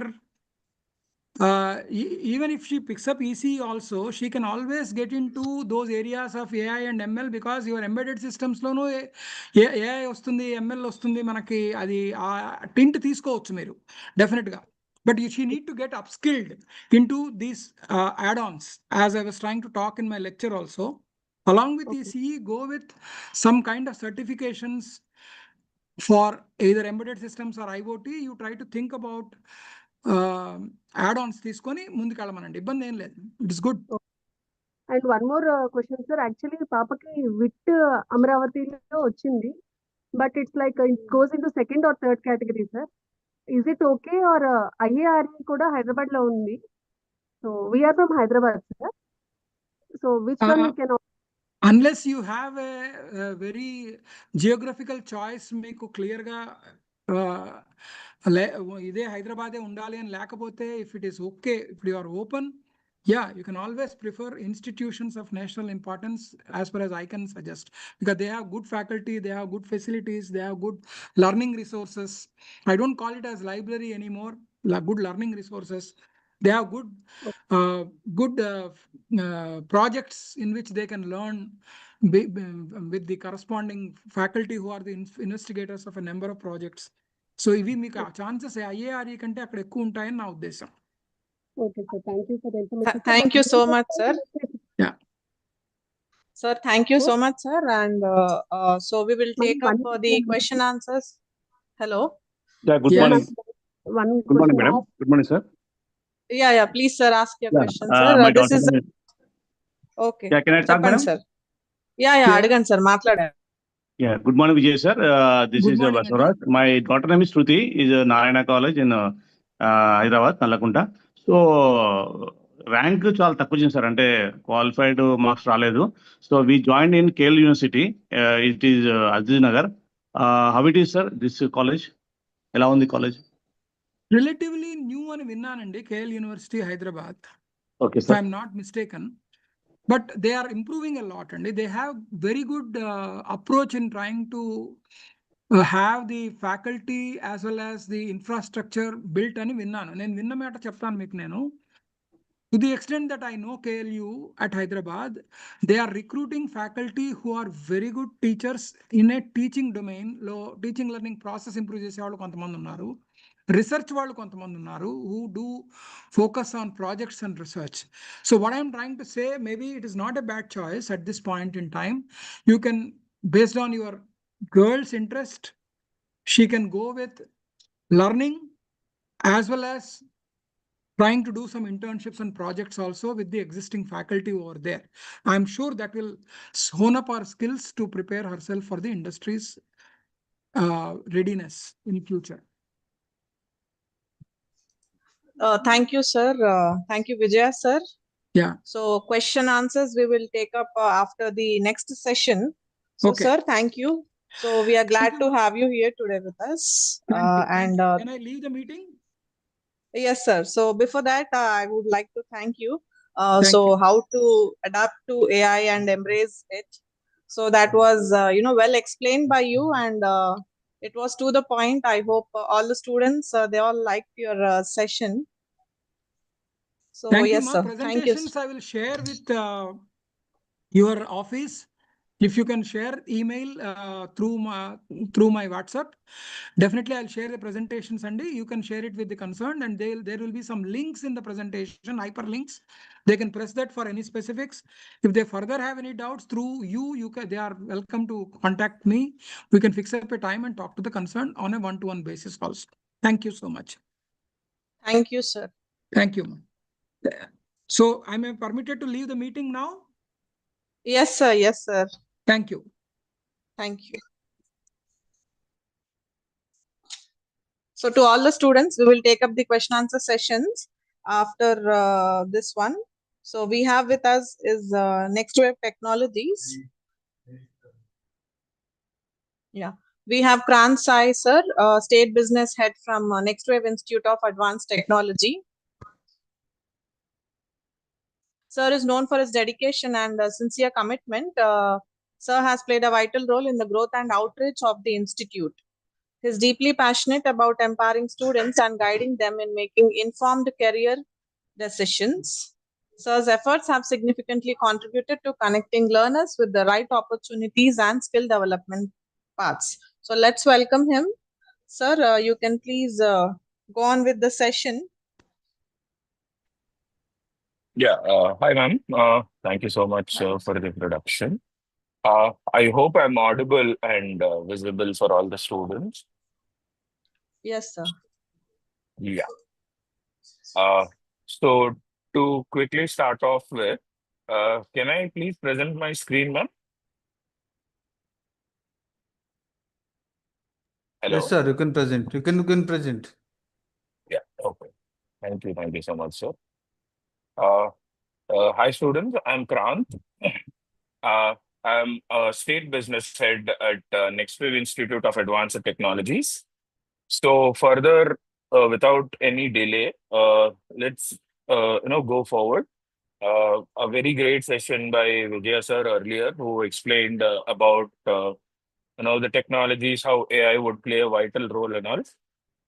I would like to take it further deep into the concept of artificial intelligence and what sort of role artificial intelligence would be playing in the next 10 to 15 years.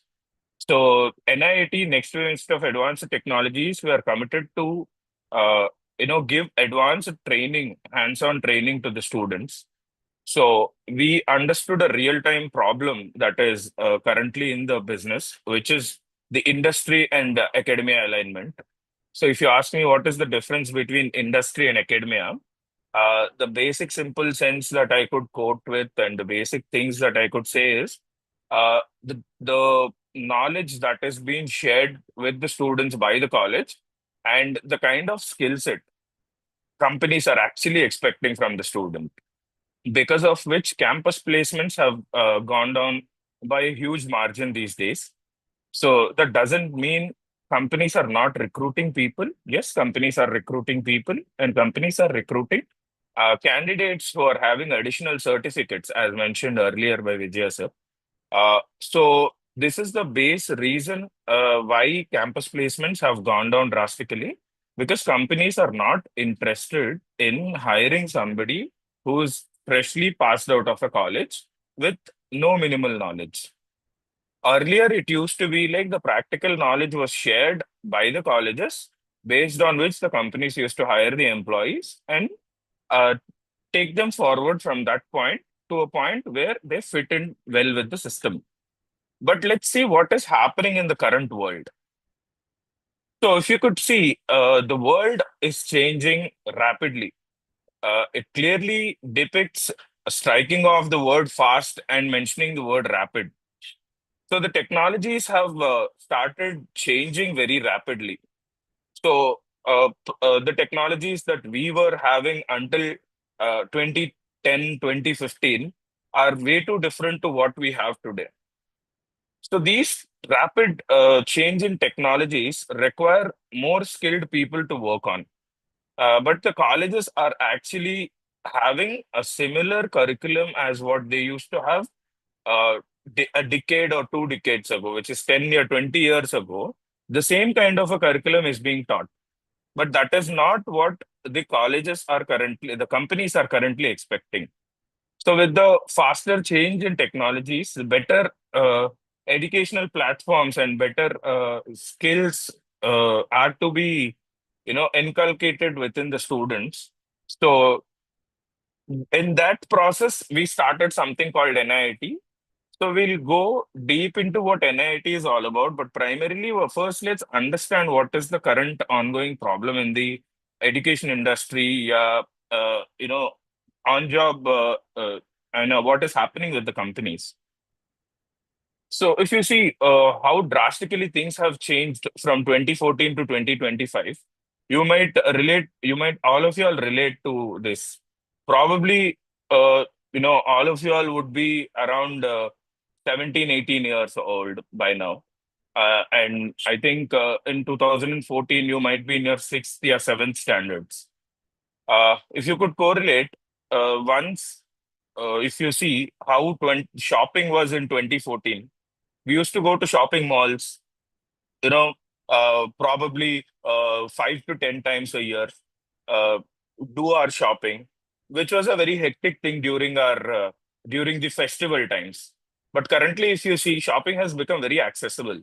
You're able to use applications like Flipkart, Amazon, Meesho, for your shopping. It is giving you a wider range of approach. It has reduced the cost of the product by mitigating the challenges and the middlemen who are having their share of their business. So now Flipkart, Amazon, and Meesho have also included artificial intelligence into their applications. Like if you could scan some item and try searching, if you're having an item and want to buy a similar one, you need not try to search it in all the items that are available in the system. You can just simply scan that and just upload the picture in that website. Automatically it redirects to that product if they do have it in their platform.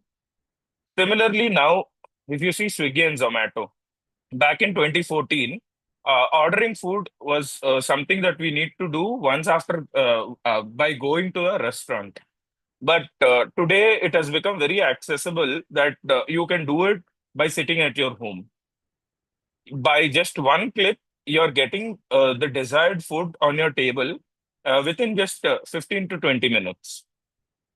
So similarly, if you see, money transactions, once it was a very hectic task to transfer money from one's account to another. I mean, initially it was like somebody has to go to a bank, write a deposit slip, submit it to the bank accountant, a cashier, or anybody who would first verify whether there is any money available in your account or not.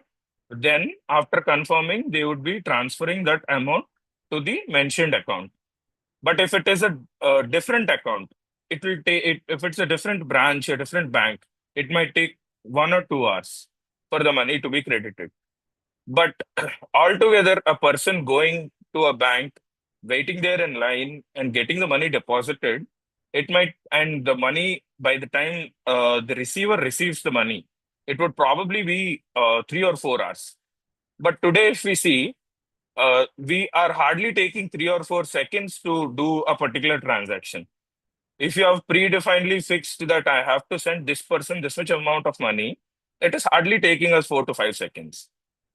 The same way, if we see Netflix and Amazon, Disney Hotstar applications like these have made the movie experience very simple. Once upon a time, when if a family of 4 have to go to a movie theater, all 4 need to specifically allot a time for that, a Sunday or something, book tickets, go there, enjoy the movie, have some popcorn, and come back. So for it, at least it will take 1,000 rupees. But if we see, Amazon Prime is giving a subscription for a year for 1,000 rupees, which has a huge number of 9,000 plus movies, web series, movies, and all together. So imagine like you're watching one movie a day. It will still take 2.5 years for you to finish all those movies that are available on that platform. Sorry, 25 years to finish all the movies in that platform. So similarly, Netflix and Disney Hotstar, being in the same line of business, they're giving a wider approach. Altogether, all these OTT platforms together comprises of some 20,000 movies in all languages. Now, language has not been a barrier anymore. We are watching, the Telugu audience are watching Tamil movies, Malayalam movies, and even Korean, English, other language movies as well. So the experience of watching a Korean movie couldn't have been possible in theaters. So technology always unlocks some human, the abilities that what a human cannot do. So somebody cannot display a Korean movie in a Telugu state. So that has been unlocked, and these OTT platforms are allowing their subscribers to watch any kind of movie from any language and any country within their platform. And if we see Ola, Uber, Rapido, and Rapido have made commuting very easy. If you see back in 2014, 2015, if you have to commute from one place to other, you will primarily have to go to the nearest auto stand, yeah, bus stand, and take your... Hello. Yes. So, sorry to interrupt. So we have students with us now. I think they would like to ask few questions to you. Let's make this an interactive session. So Sure, any ma'am. questions Yeah, any questions from the students? You can please raise your hands, and Kran sir is there. You can interact with him.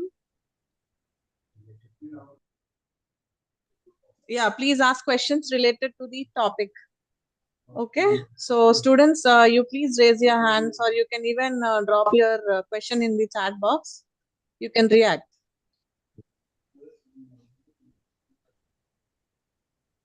Yes, anyone from the students and can please interact with sir. Yes, sir, you can continue with the session. Okay, ma'am. We'll try and take the questions once the presentation is done. Probably they might be having a better understanding. Yes, sir. Yeah. Okay. Thank you, ma'am. Yes, so we were talking about commuting. Commuting has become very easy and accessible these days. ఆయన అసలు ఏందో చెప్పండి first. Hello. ఆయన ఏం చెప్పకుండా ఏం questions అడుగుతారు? కొద్దిగా స్పీడ్గా చెప్పండి సార్, క్వశ్చన్స్ వస్తాయని చెప్పండి. ఆయన ఏం చెప్పకుండా జొమాటో వాడి గురించి చెప్తున్నాడు ఆయన. దాని నెక్స్ట్ Sir, గురించి ఇంకేం hello. రాలేదు ఆయన. కొద్దిగా చెప్పండి, Hello. ఆయన కంటిన్యూ చేయమనండి. PS Rao, sir, can I continue?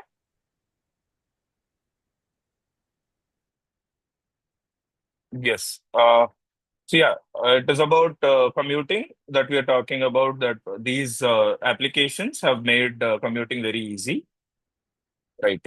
So talking about the evolution, the rapid evolving technologies, it is incomplete without taking the name of this man, Elon Musk. So recently, not recently, a decade ago, almost 10 years ago, back in 2015, he made a statement that says, no human in Tesla factory. You might have been familiar with Elon Musk. Yeah. Satrish. Do you want to ask something? You can unmute yourself and ask. Yeah. Hello, sir. Hello. Yeah. Actually, my daughter got 32,000 in MSET, sir. Okay, sir. Yeah. Actually, she got a seat in WIT also. Okay. Now she is opting for electronics and communication. In that, this thing is there, sir. VLC and embedded system. VLSI and embedded system, sir. Which is better, sir, actually? I think the CAB team might answer you on this, sir. Okay. Sir, Krant sir, you can continue your presentation. In the last session, you will answer the question. Sure. Okay. Thank you. Right. Yes, so you might be familiar with Elon Musk. So he started two great companies called Tesla and SpaceX. So somebody like him, back in 2015, has made a statement saying no human in Tesla factory. So that means a human might not be working on floor in manufacturing cars. That would be robotic arms, robots that would be working in a factory. So back then, all the other co-competitors have, raised fingers, pointed fingers towards him, stating this might not be possible. It is not as easy as replacing a driver. Replacing an engineer is not as easy as replacing a driver. That satirical comment suggests he has made an autonomous car which replaced drivers, but on-floor engineers who would be working day in day out to manufacture in the process of manufacturing cars, working on floors, would not be as easy as replacing a driver. But if we see today how things are with Tesla, so these are Tesla part manufacturing units. So if you see, the robotic arms are doing all the work here. So the robotic arms are welding. If you could see the bottom left picture, the robotic arms are doing welding. The robot in the first picture, you can see the robotic arms replacing the part from one place to another. And if you can see the second picture, right top, you can see the robotic arm assembling the parts. And on the last picture, you can see all the riveting and assembling part that is being done once all the parts are manufactured. So that is how the technology is evolving. That is how rapidly artificial intelligence is evolving these days. So yeah. So if we see, what do we know about computer science? What do we know about technology? What do we know about artificial intelligence? Putting artificial intelligence aside, the traditional computer science, if we have to talk about it, is all about coding. It is all about coding that we talk mostly. But if we see, you know, this person, he has made a very bold statement. He's the CEO of NVIDIA. NVIDIA is a very familiar company these days for all the students. If at all you don't know, I'll give you a small understanding on what this NVIDIA company is all about. NVIDIA is a company which manufactures chips. So most of y'all might have been using laptop or any other electronic devices. So the chips that are used to run those devices, which are considered to be the heart of those devices, are being manufactured by NVIDIA today. So today, NVIDIA is the highest most valued company. As far as the valuations are concerned, NVIDIA is highest most valued company. It is beyond Google, beyond Microsoft, beyond Apple. So what does he suggest? He says traditional coding is going to die. He's saying that traditional coding is going to die in a couple of years. So if you ask me how and why, so let's see how old software development is and how new software development is. If I have to consider old software development, let's take the example of Instagram. Instagram is a very commonly used social media platform. So let's see what effort did it take for the company to build Instagram like today, how it is. So today now, Instagram has unlocked the new features wherein you can share the content on Instagram through any other means by just clicking on the share button. So initially, Instagram was in a place in a pace where it was just to upload photos, view photos, like that's it. All the features that you're currently seeing, the stories, the advertisements that are being popped up on Instagram, the share option, the like option, the comment option, are the added on features that were included into Instagram in the later phases. So if we see how Instagram is built and what effort did it take, it took 100 plus engineers to work on Instagram. So who are those engineers? They would be front-end developers, UI UX designers, motion designers, product managers, and many more such designations uh, who came together and started working on to build something called Instagram. What did it take exactly for all these 100 engineers to do that? It took 10 lakh plus lines of code. So if you see every feature that is currently featuring on Instagram requires a code to be written. And it has to be in correlation with the existing code so that it doesn't disturb the actual flow of the code. So it requires 10 lakh plus lines of code, and it took 10 years plus of effort for all these tiny integrations to be added. If you follow Instagram and technology quite a lot, you can understand that now artificial intelligence is also included into Instagram. The recent most inclusion into Instagram is artificial intelligence. And how much did it take? It took 100 plus crores of rupees to build an application like Instagram today. You might be wondering how come 100 plus crores of rupees. So to maintain the database, to maintain the servers, to maintain all the 100 plus engineers and all the other supporting staff for 10 long years, I feel this is a very small amount still. The cost was optimized, it would have taken more. Then how is the new age technology? So new age technology is running on digital AI. So I'm giving you the examples of few artificial intelligence tools which might make things easy for you all. Please note it down if you are having a book or pen, or if not, if you could take a screenshot, please do take a screenshot. This is an application called Suno.ai. What does Suno.ai do? Suno.ai writes and composes songs for you. Suno.ai is a platform just like a replication of ChatGPT, but in relation to music. So if you're a music lover, or if you want to write a song to your friend on his birthday, his or her birthday, and if you want to write a song on to your mother on a Mother's Day, or if you are interested in composing songs, and if you want to compose a song on some specific detailings, Suno.ai will help you a lot. The interface more or less looks like this. That says, make a song you can imagine.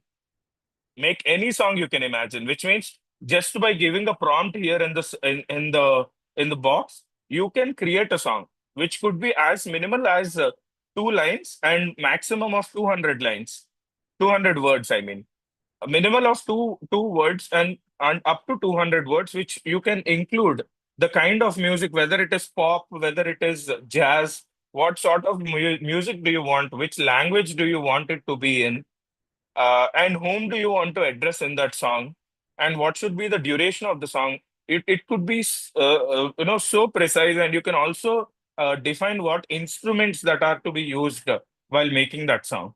So technologies like these are like changing the face of the world very drastically. So now if you see a very bold statement again being given by somebody like Sundar Pichai. Sundar Pichai, you might be knowing, he's the CEO of Google currently. So he's saying, what would be the scenario with Google? He says over 25% of Google's code is now written by AI, and it's just the start. So now coding has become so simple that even ChatGPT could assist you. But ChatGPT, being not so generative enough in all dimensions, coding might need other platforms.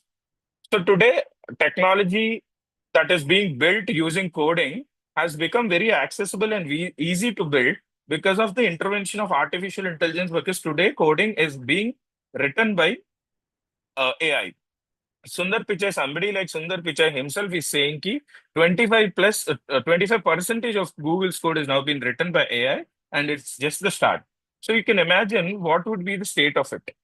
So now, as I mentioned earlier, we have seen the example of Instagram and what did it take to build an application like Instagram. So now it took, what does old software development do? We spoke about old software development and the example of Instagram, right? So what does old software development do? I've told you all how would that be different to the current world scenarios, right? And I also told you few certain applications that I would tell, one of which is Suno.ai. And now I'll be explaining you how old software development is different to new software development. Old software development, we were making applications, websites, and adding features to them. If I have to talk about applications, you can relate to Instagram, WhatsApp, and YouTube. If it is website, you can relate to Flipkart, Amazon, which also do have applications, but their major line share of business is from websites. But today, how technology has become. Today, technology has become so vast and robust that in the new software development, making softwares that develop softwares using AI. So now the trend is not to develop an application. Now the trend is to develop an application that itself builds application. So please note down this name as well. It says it is prompt to UI powered by NextWave. It is a platform, a software that is developed by NextWave, which enables you to build clones of such applications. If you could just go on to prompt.ui and just simply give a prompt stating, give me a clone of Instagram, it could do that for you. So it is not limited to that point. Similarly, even with prompt to UI, you can give as minimal as 2 words and as max as 200 words, defining what you exactly require in the application. So now, for building any websites for your business, further ahead, if you become an entrepreneur, or you wanted to start a small scale business, or you want to expand your family business with the help of digital platforms, You need not depend on a third-party agency. You can build your own applications. So software and technologies are going so vast deep into the subject. Being on the surface of it is not going to suffice for the students in the further years coming forward. So as I said, prompt.ui has the ability to build applications. You can give a prompt to prompt.ui based on which it can create an application which you can use it in whichever means you want to. Okay, so the technology is growing so rapid and fast now. So you might be thinking, sir, the technology is growing rapidly and we are in the fear of losing jobs because of AI. So how does that work and what is it exactly? So exactly, if I have to speak, today, by 2030, 70% of current man hours worked will be automated by generative AI. So if you ask me, how would that happen, sir? I can give you a small example of my own self. So the presentation that I'm currently displaying it to you all, I've made it with the help of AI. Ideally, it should have been done by some associate assistant of mine. Now, I'm making sure that these things are done by AI itself. I'm not spending much time on this.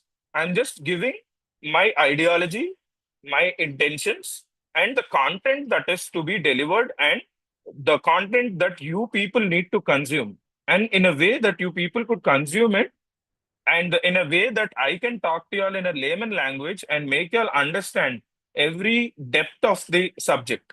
So today, this presentation was made by artificial intelligence. I've used an artificial intelligence tool and just given 150 words of prompt and made this presentation. That itself shows how the man hours are being taken over by artificial intelligence in further course of years. So by which there would be a huge, uh, replacement of jobs. There is a chance of losing 8.3 crores of jobs. 8.3 crores of jobs might be eliminated because of artificial intelligence. But is that a bad news? No. When the technology is getting advanced, one thing that happens is the regular jobs might be replaced, but the tech jobs will be in the next level. For that matter, if I have to see what if you may ask me what are regular jobs, what are advanced tech jobs? Now, if we have to take the example of uh, Tesla. Tesla made autonomous cars. Autonomous cars replaced drivers. They are the regular normal jobs which would be replaced considering the percentage of literate crowd that are increasing in the country and the percentage of literacy that is increasing all around the world. These stats suggest the data from all around the world, not specifically from India again. So now the regular jobs which could be replaced will automatically, obviously, be replaced. We have seen this trend for quite a lot of years. Now, further going, it might be something different again. The regular job, which needs just the presence and not the skill, would be replaced for sure. Then what should the course of action be? What should we be doing? So it would be if we start working on new technologies and advanced tech, there are 6.9 crore new jobs to be created. And for your generation, it is very much suggested to be on technologies. The reason why I'm saying this is as the technologies are advancing, now fitting into those jobs is not possible for somebody who has not learned that. So those jobs keep piling up, and there will be a huge vacuum being created wherein the jobs would be high and the people working on that would be low. But now that if you start learning technology in the next 4 years, you can take up those jobs that are not being filled by anybody. So learning advanced tech is very important. So the harsh reality that we already spoke about is the old software development has no more jobs.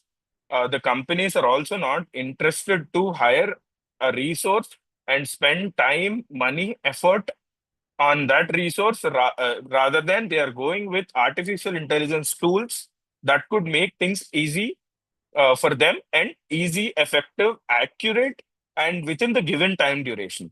So in the new software development, as I said, there are lakhs of jobs, but only thing is people adapting towards it is pretty less as of now. So now, if you are into real-time education, if you are into engineering, opting a course that gives you new software development that teaches you advanced technologies could give you a brighter future further going ahead. We spoke about old software development and new software development, but what are if you have to speak what we were using in old software development and new software development. In old software development, we were using programming languages, front end, back end, and many more. So for all these, you need coding. In the new software development, what are we using?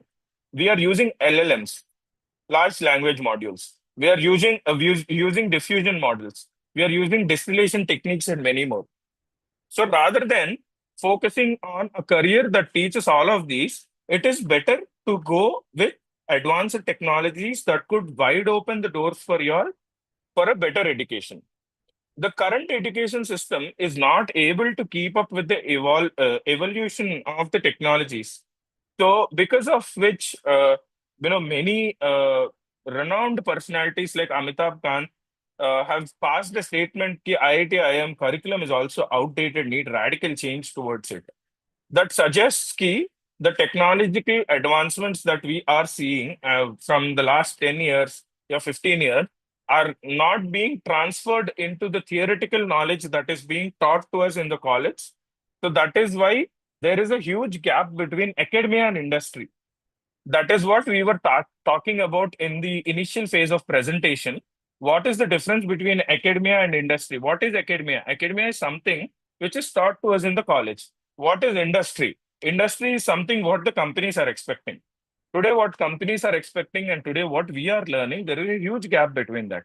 Because of which we are unable to reach that point where we imagined or where we wanted to be while joining engineering. So this creates a huge opportunity for all the other institutions to provide an upskilling platform for your post-engineering, which would again consume your time and money. Then you would be given an opportunity in some of the MNCs in a very basic bare minimum job. So to avoid that, as we see, the students' future is on stake. Because it is very evident that asking a student to get a job without teaching what are required to it, it is clearly putting them in a situation where they can see no light ahead. So if you see in India, 80% of Indian engineers are being unemployed. The reason being, companies are not finding that proactiveness and that tech touch to the students who are graduating right away. Earlier, the technology was very mild enough that anybody with basic knowledge could catch up and run with the organization parallelly. But now the technology has become so vast and so advanced that skills are required for you to fetch a job. Companies are also expecting you to come up with some certain set of skill sets so that they can drive you all from there rather than spoon feeding you all from the day one. Because of which there is huge drop of placements in the engineering colleges as well. 80% of Indian engineers are now being unemployed. There is a huge drop of 50 to 70% in college placements at non-IITs. If to continue further, whoever are being that remaining 20%, whoever are being recruited are being laid off. For few people, companies like Amazon, Microsoft, Meta are dream companies. And few people consider TCS, Infosys, Tech Mahindra, and Wipro to be very prominent and very promising platforms which could give you a longer career. But the trend suggests that these companies are also on the verge of laying thousands and thousands of people. Yes, it is already done, and it is also being done. And startups like Paytm, Swiggy, Flipkart, Oyo have also got quite a lot of investments and enhanced themselves really very well. But they are also trying to lay off many more people to replace artificial intelligence with in place of the employees and try to make the work more effective and more proficient. So what is exactly happening? Parents are actually investing 10 to 15 lakhs of amount into students' education, starting from 10 lakhs to 50 lakhs, depending on their capabilities and their financial ability. To the best of their ability, they're trying to put all their efforts in and joining the students in very good schools, then in very good intermediate colleges, then in very good institutions in for their graduation. But eventually, what is happening, the effort that the student is putting is the 16 years of his time. The effort that the parents are putting is the money, the hard-earned money that they have earned. But eventually, the end result is 80% of Indian graduates are being unemployed. BTech is a professional course.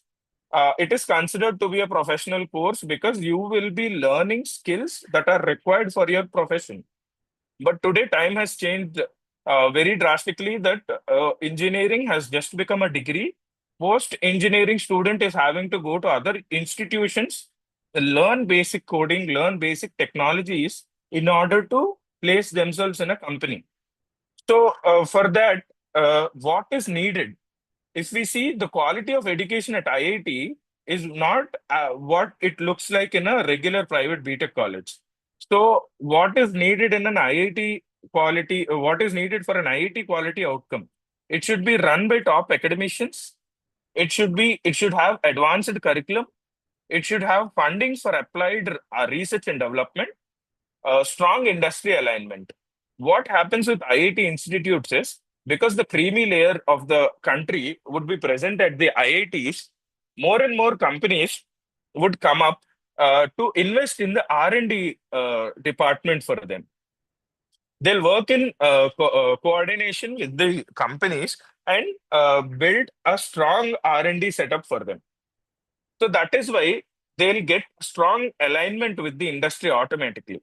Why would this happen? Because IIT has creamy layer of students. Along with that, they have advanced curriculums with them, and they are being run by top academicians. So, for in order to attain a private engineering college to attain these standard of education, these things are to be done on immediate basis so that the quality of education would be greater. So, what we tried to do, what are we? What is our credibility? Why are we here exactly? If I have to summarize it in just 2 words, we are trying to build corporate BTech program. Our solution to this problem is NIIT's corporate BTech program. We give high quality, outcomes. We teach top IITs and top BTech colleges. We teach BTech in computer science. Our specializations are artificial intelligence, machine learning, and data sciences. We are not into multiple branches. We stick to computer science. In computer science, we are giving a specialization of AI, ML, and DS. Okay, so who are running NIIT? Highly accomplished and experienced team who are alumni of IIT, IIT Kharagpur, IIT Madras, IIT Bombay, whoever has graduated from these top Indian Institute of Technologies are currently running NIIT. And what is their credibility? Along with being an IITians, automatically they'll be placed in top companies. They also have the experience of working in MAN companies. What are MAN companies? MAN companies they are the 5 most top companies in the world into the tech, which are Meta, Apple, Amazon, Netflix, and Google. So that the starting letters of these companies pronounce MANG. So these tech companies are core team members, whoever have worked on developing the students' skill set are having an experience in MAN companies earlier.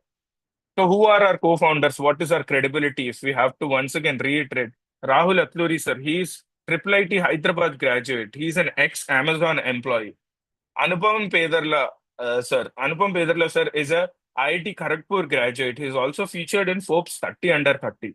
This is being awarded to people who have contributed to the country in a very significant manner under 30 years of age for 30 people. We are very fortunate enough that two of our co-founders are a part of that. And the third co-founder, Shashank Gujla. Shashank, sir, is IIT Bombay graduate and he's JEE All India 119 ranker. So these are our co-founders who thought there is a gap between the academia and industry. So we have to bridge that gap by building something. So that is when we have started NIIT. So to give high quality of education, we need high quality of tutors as well. So whom we call mentors. So NIIT has super mentors. These super mentors, who are these super mentors? Neeraj Kumar sir, IIT Madras graduate. He's JEE All India 99 ranker. Shashank sir, IIT Bombay, JEE All India 119 ranker. Teja Sriram sir, IIT Bombay, JEE All India 84th ranker. Trivikrama, IIT Delhi, JEE All India 93 ranker. So this is the kind of credibility that the founding team has to ensure better curriculum is being built for the students and on a stronger platform to give them a better quality of education, which would not require any further assistance after their graduation to fetch a job. So what are the solutions that NIIT are providing? NIIT, as I said, an applied R&D team is very much important. And at NIIT, the R&D team is self-funded. We have a self-funded R&D team. We have a curriculum engineering team who works on the curriculum and the advancements of the technologies and include that in the curriculum. We have student success and growth team who take care of the students individually, checking with their growth and progression and understanding where the gaps are and what are required to fill in the gaps to make these students be in a better place. Practical learning and industry exposure. Practical learning is very much important for the students. The reason being, the practical learning could open a new window for them. For suppose, if a student is working on drone, I'll give you a small live example of our students. They have worked on drone. They started programming a programmable drone. A programmable drone as in the drone functions on hand gestures. If you give it hand gestures, the drone starts working on it. In a regular methodology, if you start coding in the in your laptop, and finally, if you could receive, if you see the code is being successfully run, will that give the student the excitement, or will the student get the excitement once the program is being included into the drone and the drone flies off and start doing whatever gestures you give towards it? Obviously, it would be the second thing, right?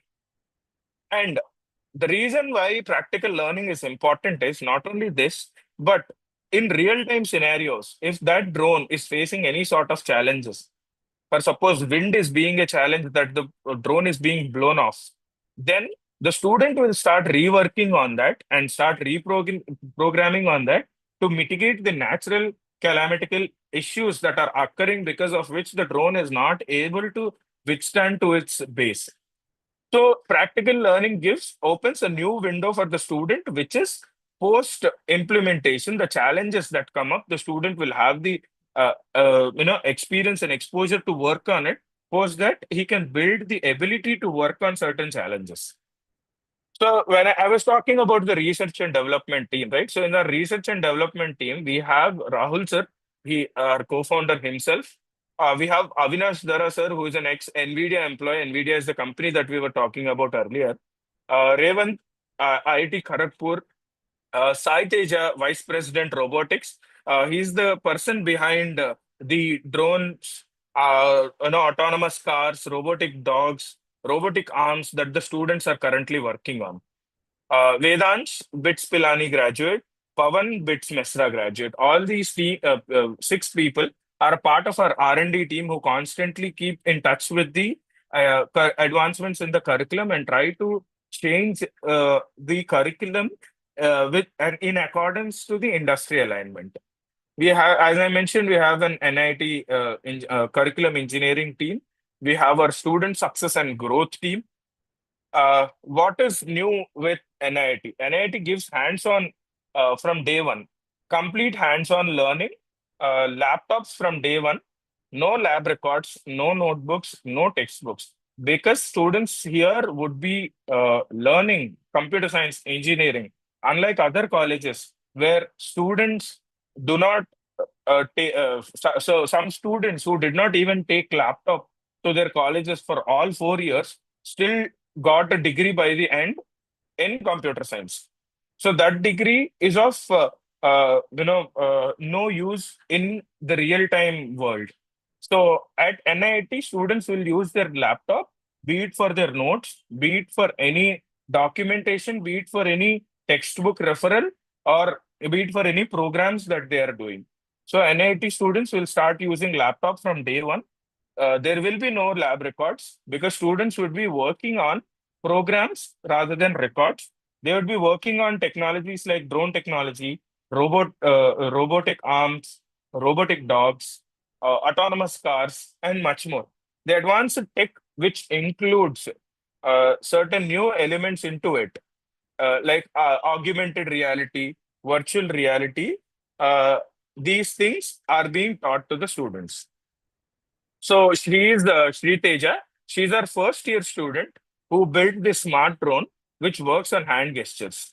So these are the people who have faced the challenges, mitigated the challenges that they have faced. Again, relaunched the version 2.0 of the drone. Yeah, as I said, practical learning and industry exposure is very much important. So what our first year students are currently doing, if you see, they're participating in multiple hackathons and multiple hackathons all around the country.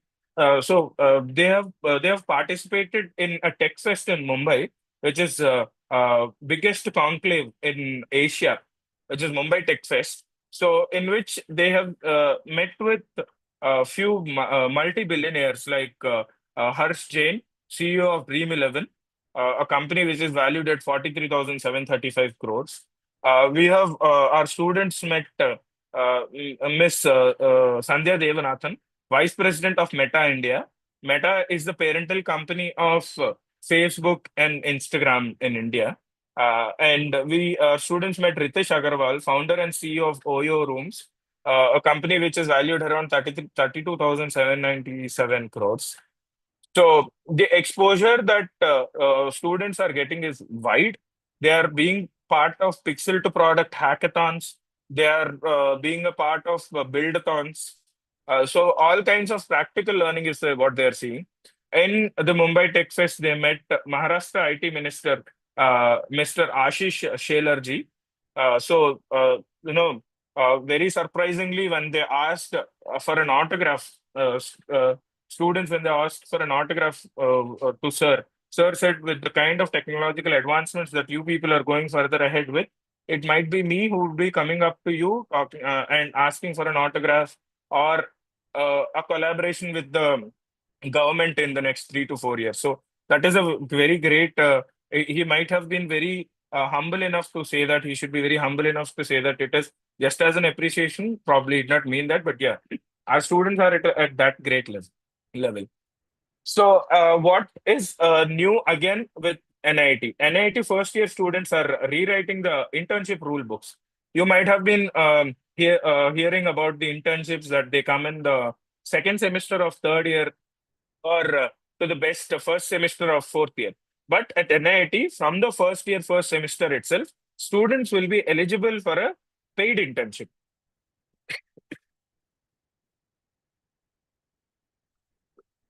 So over 200 plus students, this is a record couple of months back. Now this number is 400 plus. So 400 plus students within 7 to 8 months got an internship with stipend. They've got a paid internship with the corporate companies that NIT is associated with. So starting from the very first year itself, student will be having the opportunity to grab an internship. Once an internship is done successfully in a company, the exposure that the student would be getting would be of a wider range. So if you might be thinking, how is this possible?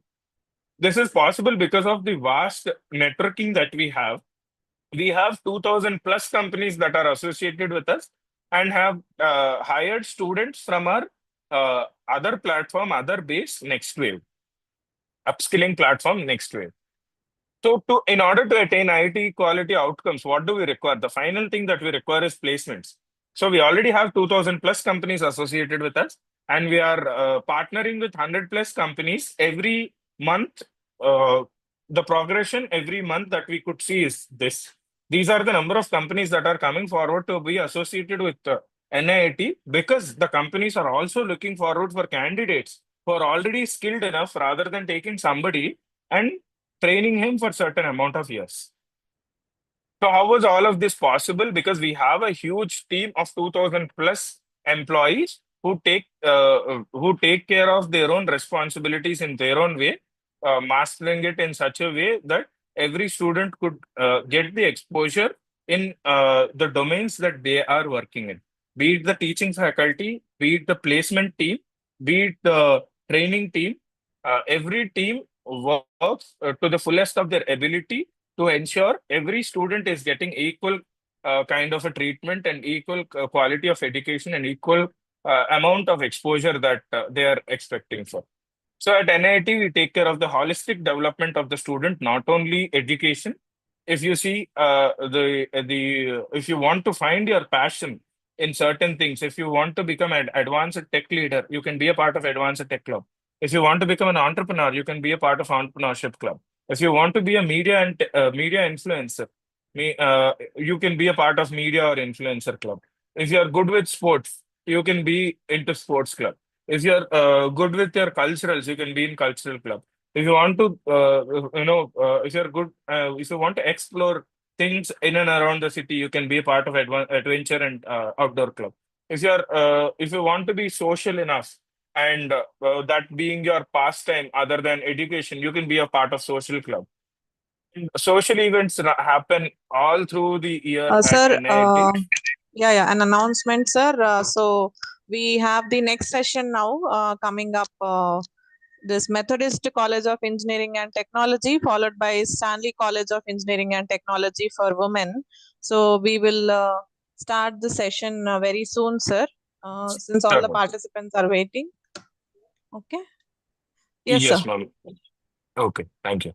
Yeah, so we'll be having Welcome Fest. We'll be having sports leagues. We'll be having cultural days. We'll be having Battle of Bands.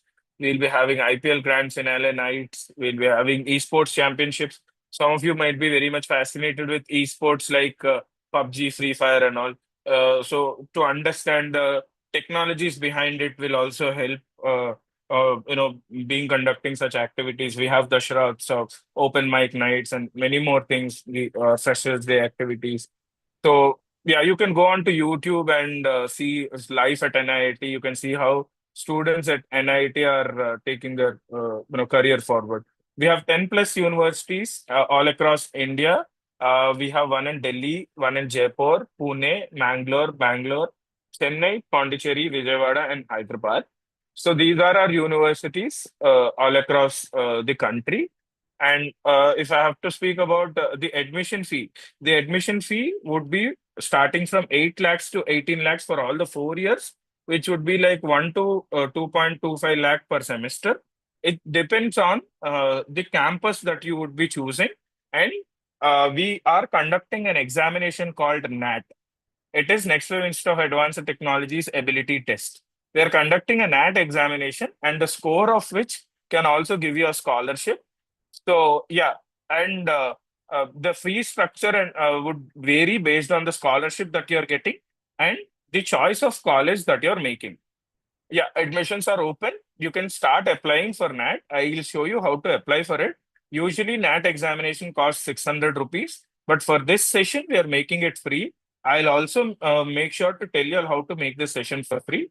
Yeah, we do have hostel facilities available within the campus. We have. Sir, yes, sir. Sorry to interrupt. It is to 12:36 already. We have other institutions waiting in the pipeline for showcasing their institution. Yeah. Sure. Can, you just conclude? Yeah, it's just the last slide. I can conclude. Yeah. So scholarship for early admissions, whoever come up for an early admission will have a scholarship. So this is the pattern of next wave admission test. I'll show you how to apply for the next wave admission test. You can go to the portal called IIITindia.com. Okay. So you can just click on apply now for your NAT examination. Once you click on apply now, you would be redirected to the NAT examination page, wherein you could log in with your mobile number and fill in your personal details. And while the payment part, when it asks the payment part, I can give you all a code. Please note down all the students so that the examination would be made free. Okay. So I'm just typing the code here. Sir, you can keep in code in chat box. Okay, sir. I'll share the code in chat box. Yes. I'm sharing the code in chat box, and I'm also sharing the link of the examination on the chat box. You can use this link and click on apply now, so that you can avail this free examination. Okay. Yes, sir. Thank you so much for giving me the time. I have shared the link and I'm also sharing the code. Yes, sir. Thank you, Thank you sir. so much, Yeah. students. Thank you, ma'am. Thanks a lot. Yeah, Yeah, any thank you, doubts, you can just reach out to this and apply for it. You'll get a call automatically. Then we'll assist you on that. And even the CAB team can assist you on that. We are in touch with them. They have all the details. You can feel free to consult them too on this. Okay, ma'am. Thank you, ma'am. Thank you so much. Thanks a lot. Thank you for the Thank time. you, sir. Yeah. So now we have Dr. Prabhuji Benakop, sir, Principal, Methodist College of Engineering, to take the session for showcasing and interaction with the students. So, sir is a noted academician and principal with over 34 years of experience in higher education.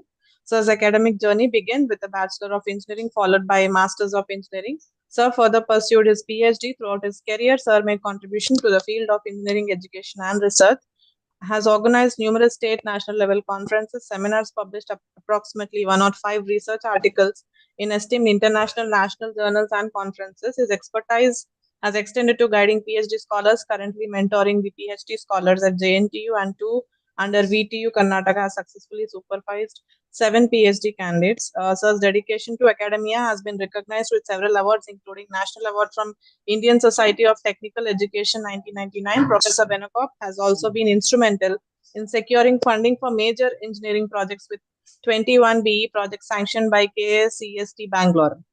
I request now, sir, to take over the session, please. Thank you very much, madam. Hello. Yes, sir. Yes, sir. You are audible. On my behalf, I'm my behalf our Professor Srikanth. Srikanth will be telling the guidelines for admission process and all. Let us make it more interactive session. Wherever Yes, there is a question arises from the students, that we can take it, madam.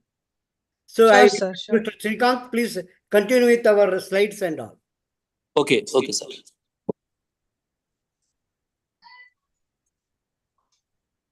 Let me share my screen.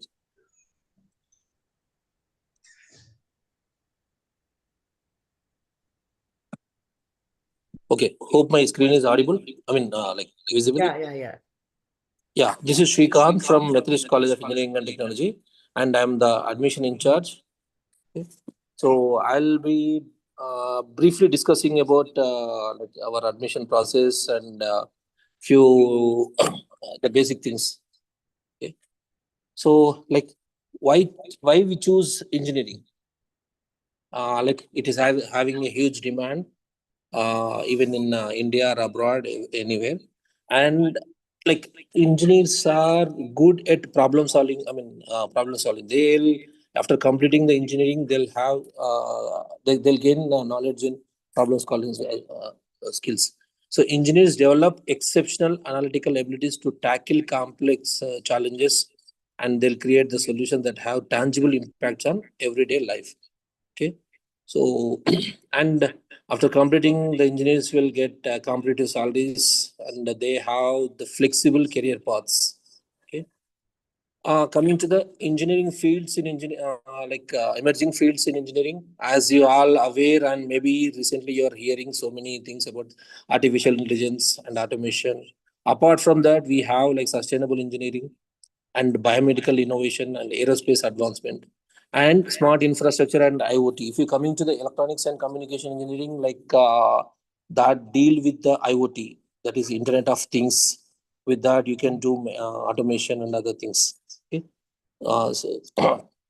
And as you know that artificial intelligence is quickly becoming a part of our everyday lives.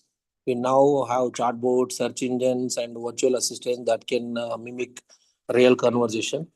Okay. And now the students are free. They are waiting. They are eagerly waiting for the counseling sessions and other things.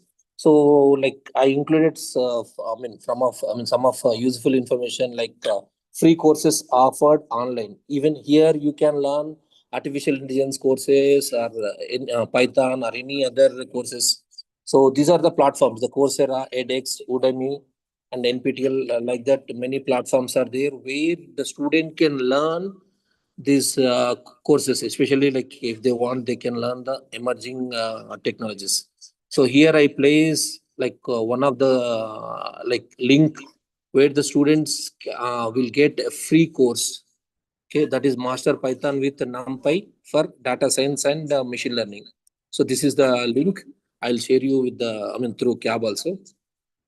Yeah, coming to our institution, our institution established in 2008, and we got an A+ grade with the CGPA of 3.32 and accredited by NBA in 2021, and we got autonomous status in September 21, and this is autonomous is continued for next 10 years until 31. And we do have, we are certified in ISO, that is ISO 9001-2015 and 5,01,2018 and other certifications. Okay. And coming to the programs offered at Methodist College, as you all aware that the trending branches like CSC, CSEI, A&ML, and electrical, electronics and communication engineering, mechanical, civil engineering. Even PG courses, we do have like MBA as well as ME CAD/CAM. Okay, so these are the courses that we are offering. You can see the screen, like the intake of each program. Okay, as you all, the basic things I'll discuss here: the admission requirements, educational background, minimum 10+2 in MPC, and the strong academic record in required subjects. So that is maths, physics, chemistry. Okay. In second year, diploma holders will join through lateral entry scheme, and so 70% of the seats filled through EAPCET at 2025. So I think these are all like you are aware of that, and 30% of the through category B, that is management quota based on the merit. Okay, and core subjects required physics, chemistry, and mathematics. Okay. So the coming to the admission process, as I discussed, like government quota 70% and management quota 30%. So like you, majority of, I hope majority of you qualified and upset entrance exam. Okay. So these are all the cutoff ranks of Methodist College, 2024. So like you can, anyway, I'll share this PPT to CAB. So you can go through all those things, and that is available in official EAPCET website. So this is phase 2 cutoff ranks for all the branches, CSEI, CSEI, CSEI and ML and other branches. Okay. Yeah. I think many students, whoever visit the college, they will ask, sir, apart from EAPCET scholarship, do we have any other things? Yes, we do have, other scholarships like Pragati scholarship provided by IIITDM and Saksham scholarship. And there are a couple of scholarships which are available and offered by the government of India or the state governments, so that you can apply. And we have a dedicated team in our college, so they will guide you. And we have through WhatsApp groups, we will share if any scholarship available online or if we come across those things. Okay. Apart from that, through fee reimbursement, SC students will get fee reimbursement based on their eligibility and other criteria. So that is through EAPCET. Okay. And here the central government schemes are there for economically weaker sections, EWS and SC/ST, other OBC candidates. Even merit-based scholarships are also there. And if we come across any scholarship circulars through Government of India or the state government, immediately we'll share to the students, and our principal sir will send a circular to the students so that they will apply, they'll get a benefit from that. Okay. So coming to the minor degree program, so many students, even though they got a bigger rank, they are we want CSC or we want AML or we want other, emerging technology courses. Even though you join in any course like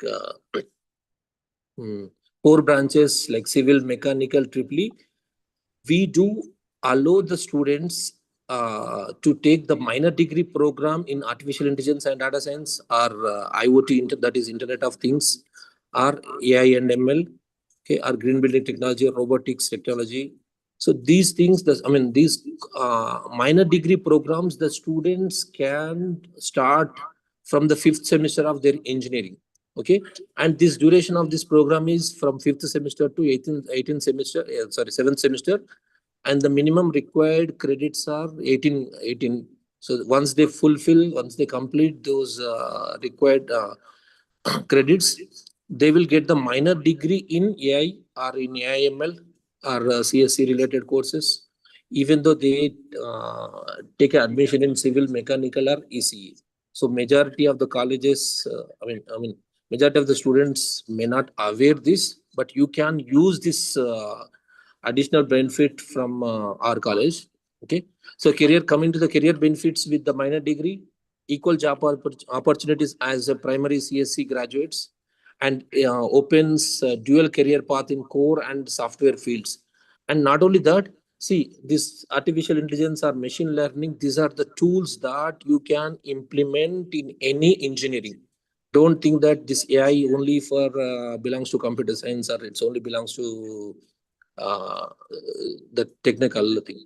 Even this AI, the artificial intelligence, you can use in agriculture field or healthcare field. Recently, you might have seen like the heart rate will be monitored by AI. One of the student from intermediate student from Andhra Pradesh. Okay, I'll tell you the success story of one of our student who, when he was in intermediate, he started his own business.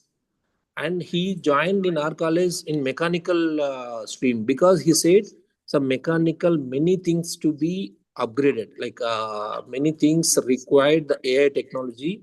So that is the reason he has taken admission at our college in mechanical department, mechanical engineering. And he continuing his firm, like he started his own company, startup company, which is located in Gachibowli. In the evening times, he's taking care of that. I think he hired around 4 to 5 employees. Okay.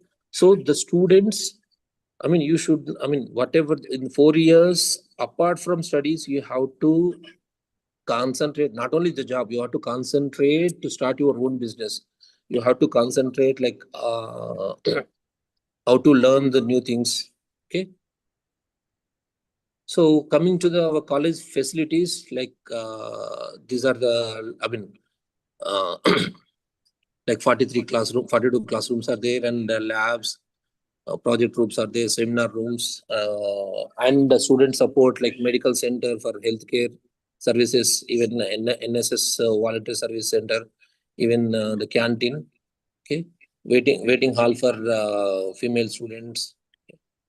We do have the library like around 23,000 plus books available. And we do have like digital library access to all the students, and 3 dedicated room or the spaces for students to spend their free time in the college. Okay, coming to the innovation and recreation. So like we have a IEDC cell, that is entrepreneurship incubation cell, that the students can do the innovative projects. So for example, like automation thing or anything, like if you have an idea, we do support the students to like make the idea into like reality. Okay, like success story, like some of our students, they developed electrical vehicle like tricycle and bicycle, and we filed around more than 300 patents. Okay, and we do have like fitness gym available, and a dedicated conference hall where the majority of the events will takes place. Okay, so this is our campus. Total 5 acres campus, which is located in the center of the city. That is Abbott's. I think you know the Taj Mahal Hotel. This one is a C block, and this one E block. Okay. So some of the photos that I'm sharing, like the classroom and library and the computer labs, like well equipped. And these are the different blocks, like A block, B block, and C block, where in the A block, which is near the entrance, mainly first year students will, the classes will take place for first year students. Okay. And these are other few more photos that I'm sharing you, library and other laboratory facilities. Yeah, similar. Okay. And coming to the career development support, we do have the training placement cell where the team will will take care of the training for the students. So dedicated center provided comprehensive career guidance, interview preparation, and industry connections to secure optimal placements. Okay. So from the second year onwards, we are giving a special training to the students so that they will get the placements in the final year or maybe the end of sixth semester. Okay. And we have a higher education guidance, like we separate team is there. So expert counseling for students pursuing advanced degrees such as MTech, MS, and MBA with assistance for application process and university selection. So we do have a tie-up with the like other agencies so that they will guide the students for free of cost to get the admission in US or UK or Australia, other places. Okay, and we'll support our students. Those are preparing for the competitive exams for GATE, PSUs, and UPSC like exams. Okay. And coming to the placements, our graduates secured positions at leading technology engineering companies like including Amazon, TCS, Infosys, Tech Mahindra, Wipro, Cognizant. I think you might get what will be the highest package like so 28.75 was the highest package in our college in Amazon. Okay. And we do like being a student, like since you are in about to join engineering, my suggestion, don't go behind the job. So for that, Methodist College is providing entrepreneurship support. So you can start your own startup. We are ready to help any student at any time. Okay, so we have a dedicated cell, that is IEDC, that is Innovation and Entrepreneurship Development Cell. A dedicated room and dedicated faculty will be there, and the coordinators are there. Okay, so you just come up with the idea. We are ready to support you establishing the your idea into reality. Prototype. Okay. So coming to the alumni success stories, like industry leaders like our alumni placed in Amazon, TCS, Infosys, and majority are in US and Australia. Still, like when we conduct the programs, alumni programs, the students, the alumni students will come and visit the campus. Okay. Many alumni pursue advanced degrees like MTech, MS degree, MBAs. Okay. So these are the contact details. Like if you have any questions or anything, you can contact me. My name is Srikanth. So the number I provided here, or you can visit the campus, have a look and discuss with the thing. Okay. So I'll stop it here. Thank you. And if you have any questions, please feel free to ask. Mr. Mohit, there is a Mohit, just Srikanth. Okay. Mr. Mohit, I think, is having some questions. Mohit, you can unmute yourself.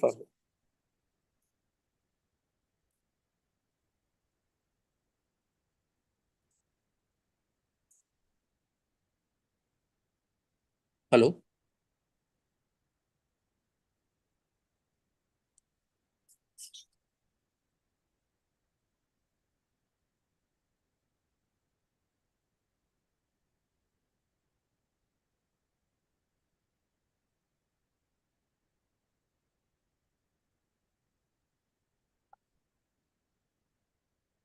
Hello, any questions?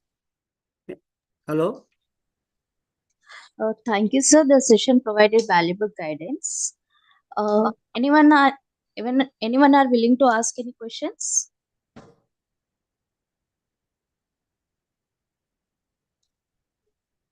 Mohit, you can unmute. Hello. Yeah, Mr. Mohit.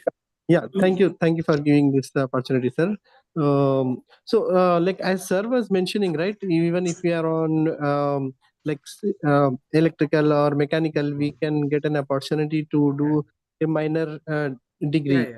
I will explain. Okay, I got your my question. question is, like, is it payable? Like we have to pay some extra amount for that? Okay. Yeah, that also I will tell you. Let me clearly explain it.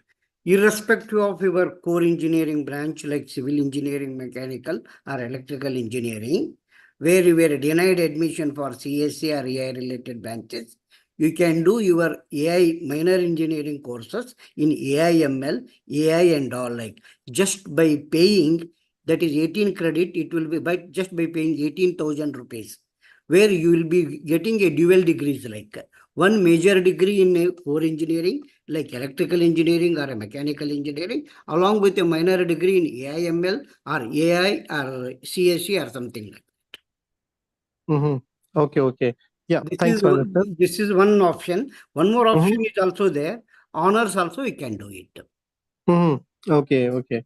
So one more question, sir. Like you talked about the placement, right? So I'm hearing like these days company, they are giving the offer letter, but joining letter they are not giving, because usually the joining letter will be given later, right? So I heard many of my friends like since they got the offer letter, but joining letter they are not getting.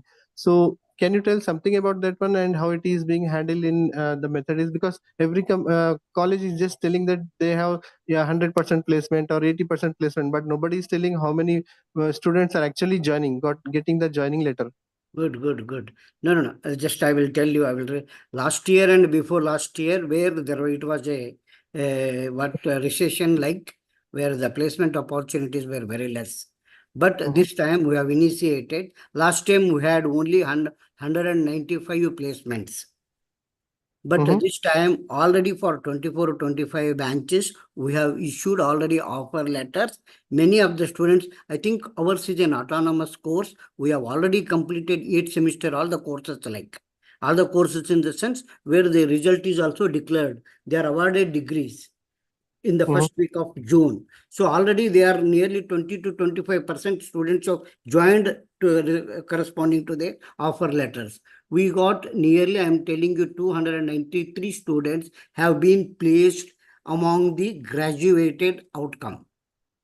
Nearly around 554 students have been passed this time. Out of that, 293 have got offer letter. In that, after getting the graduation letters, they started joining their companies, like that. Details also, when you visit our college, all the details will be given by our Srikanth will be there as he spoke to you now. He will give you all the details. Okay. Yeah. Thank you, sir. Appreciate it. Thank you, Mr. Mohit. Thank you, sir. Thank you very much. Thank you, madam. Thank you. Thank you very much for providing an opportunity to speak here, madam. Thank you, sir. Thank you. And the next session is Stanley College of Engineering and Technology for Women. Shall I close it, madam? Yes, sir, you can. Thank you.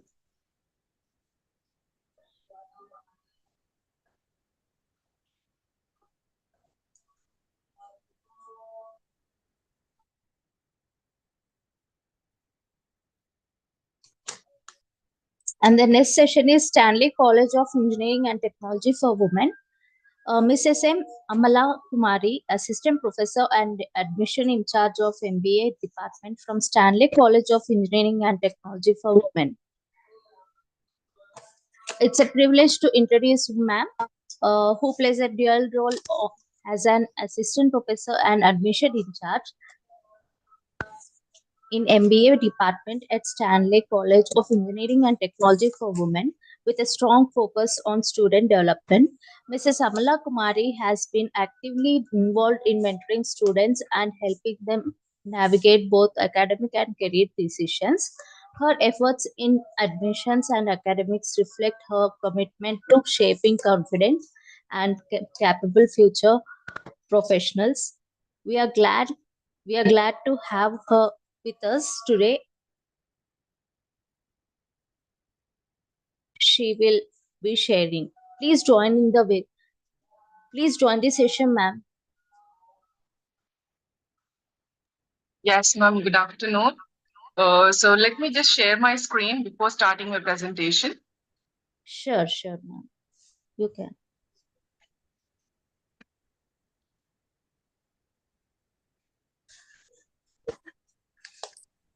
Ma'am, can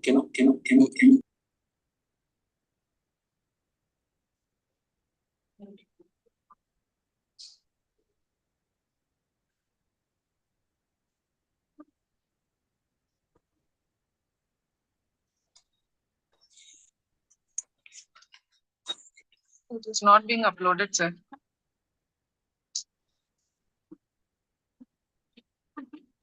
Okay, I'm sharing now. Yes.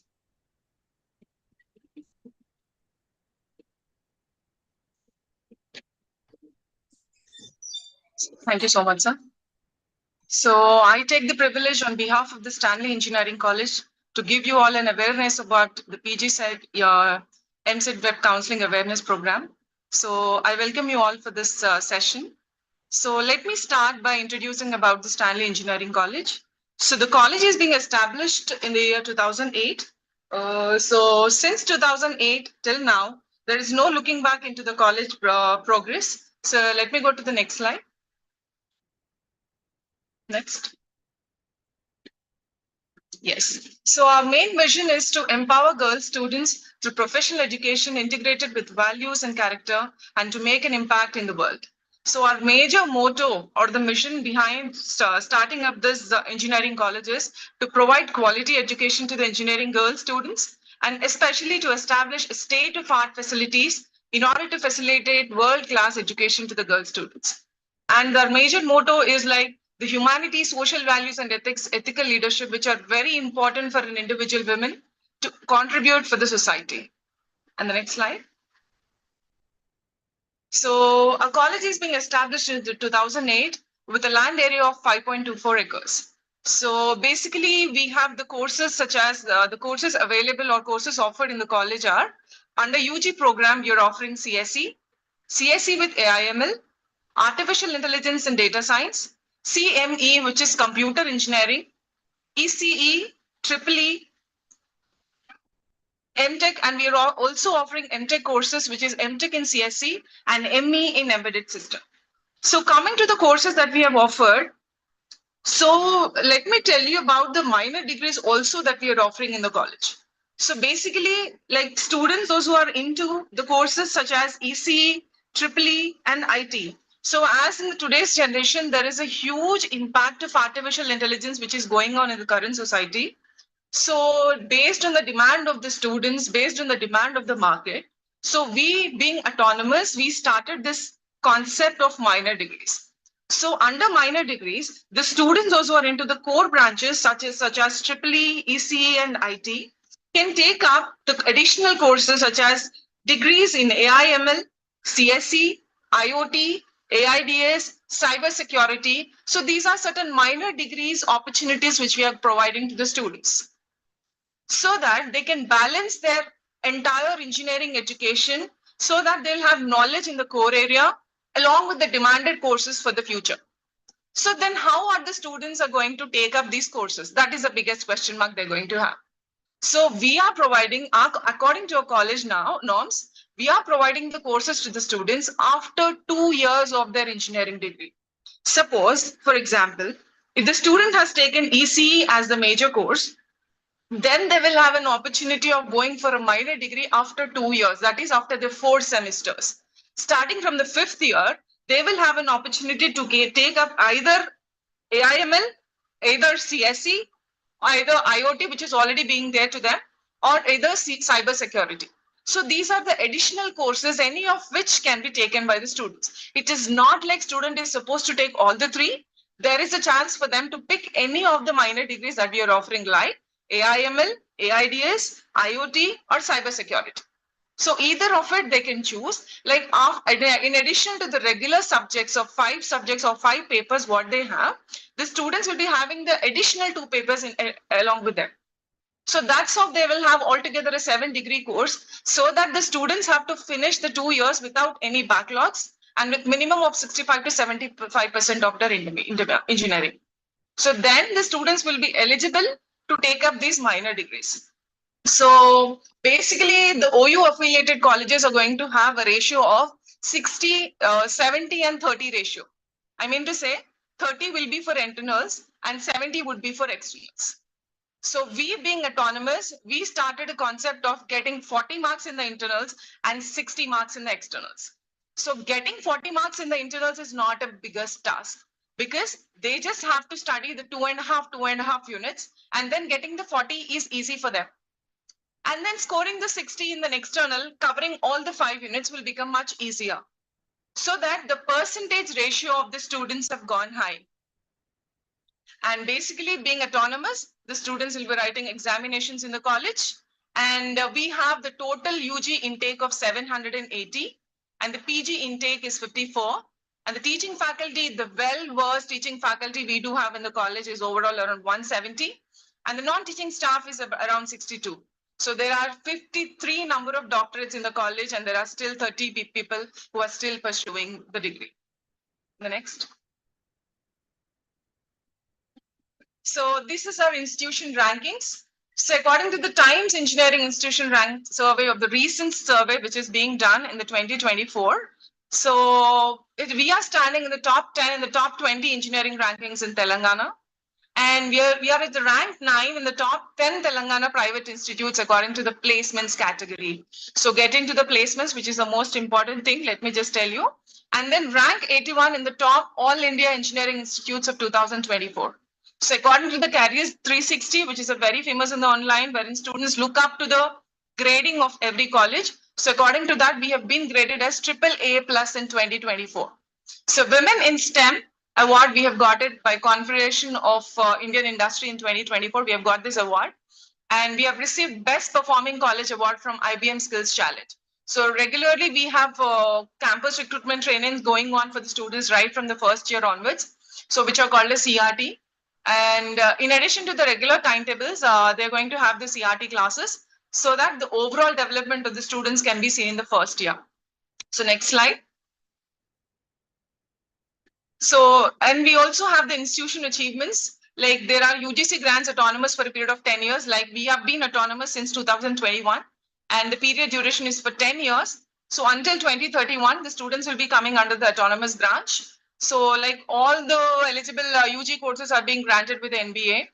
And we are being re-accredited again for the year 2024 and 25. And we have NAC accreditation, which is with A grade for a period of 5 years. And the college is being ISO certified in the year 2020. And we have university ranks from the second batch onwards, like total all around of 68. And the most important prestigious award is what we have got it, like the Best Women's Engineering College Award at national level from ISTE for the year 2021. The next slide. So this is about our library. It's a digital library. Like we have almost volumes of 333,752. So every student can take, they'll have a library hour along with their academics. So you can have a look of it. Like we have plagiarism checks, things also. Like there is a point in our students, like students from the first year onwards, they started writing the research articles. Like under the guidance of good people or good professors, we have students who are who are involved in writing the research articles also. So for which the library is going to provide the e-resources or e-materials to the students. And there are various of national journals, international journals being available. And we have a library, and basically we follow software like what do you call Soul is our library management software which we are using, which is a barcode facility is available for all the books. So the students will have the opportunity of taking the books for every semester, and they can return the books after every semester of their exams. So library facilities, like all the textbooks can be taken by the students from the college itself. Next. So this is about our IT infrastructure. I mean, basically students are into this, what do you call IT AIML sector. AIML, when they're looking for this machine learning area, they always will look for the good digital lab facilities. So we have enough of the infrastructure, like students can take up their library facilities and all with a very good thing. And this is what the general configuration that we have. Next. So this is what the instructional area, like we have classrooms of 34, and the academic results coming next up. Coming to the academic results, so this is what our overall pass percentage is what we have. Like in the year 2024-25, like 87% of the students have been passed out, and based on the intake and all, and we have got an overall good pass percentage for the overall college. Next. So this is about the university ranks that we have. Like in the year 2023-24, we have almost around 19 university rank holders, and 22-23 is 18. So as the years are progressing, we could see the number of university ranks are being increasing to a greatest level. So this shows the capacity of our students. This shows like the amount of dedication the teachers are going to provide for the improvement of the placements, for the improvement of their academics. And there is one more point, like students are going to have a strong mentoring system wherein 1:20 mentoring ratio is being provided for the students. Like 20 students will be under one mentor, and every whole and sole responsibility will be taken up by the mentor. And we have industry-oriented training programs. We have various online learning management systems provided. And there is Center of Excellence in the college. So that is of like we have MOUs with several things. Next slide, I'm going to show you about that. So next. So this is about the major placement things that we have, which is not being updated so far. So 750 placements are what at our record. And these are certain good these are the certain companies which we have got. And regarding to the placements and the number of students being placed, you can go through our website, which is stanley.edu.in. So there you can find the genuine information, like how many students are being placed in different companies, and along with the payment packages. So the highest payment package that we have got is 22 lakhs, and the least is what for 3 lakhs. And there is to the best of what is like the EEE students, like out of 30, all the 30 are being placed, which is to our greatest record so far. So, but generally coming to EEE, like people would always have that notion of like not taking into EEE, which is like being treated as a least priority for by the students. But in our college, it is not as such. Like even all the EEE students, like almost 30 students is our intake for EEE. Like all the 30 are being placed with good packages, and NCR is the company that has recruited them. So it is like even the EEE students also can take up the next. What I told you is like, this is what the placement percentage so far we have in the year 2024. And still it is being continued. Like it is 79.1, it is not 79.47, it is still continuing. Like students are still getting so many offer letters, and placement drives are continued. Like what an engineering student want more than a good placement. Like after 4 years of the degree, that is what they look for. That is what they want, like a good placement. Like for girl children, these days placements are very important. They have to stand up on their legs, they have to get a good job, they have to work for 2 to 3 years, and then set a straight path for their career. And the next, sir. So this is what the institutional collaborations we have, like with IIT Bombay, we generally have this spoken tutorials, and IIT Madras, NPTEL, and Salesforce. Salesforce people will be coming and training the students, and IIC, an initiative of MHRT. Smart Bridge people, we have an association with them. They provide training and global certifications. ICT academies, we have DXC Technologies, they provide training and recruitment. Honeywell, and this is what, like, we definitely are going to have the training and certifications and recruitments from the following companies. So it is like we have a collaboration with them. We have a sort of understanding with them. Like talented people are all included in the training, certification, and recruitment. So this is all about the general institution collaborations. Like at any cost, these people are coming and recruiting the colleges. So that is what is like a fixed thing that we are having in the college. Next. So these are like the MOUs that we have with MOU with IIT Hyderabad, like MOU with NIT Warangal, MOU with Lincoln University, because there are so many, like 3 to 4 people who have done their PhDs from internationally, like from Malaysia, like Lincoln University. And we have an MOU with IIT Hyderabad. Recently, we have got an MOU with BITS Pilani Hyderabad. Like we are still working with them.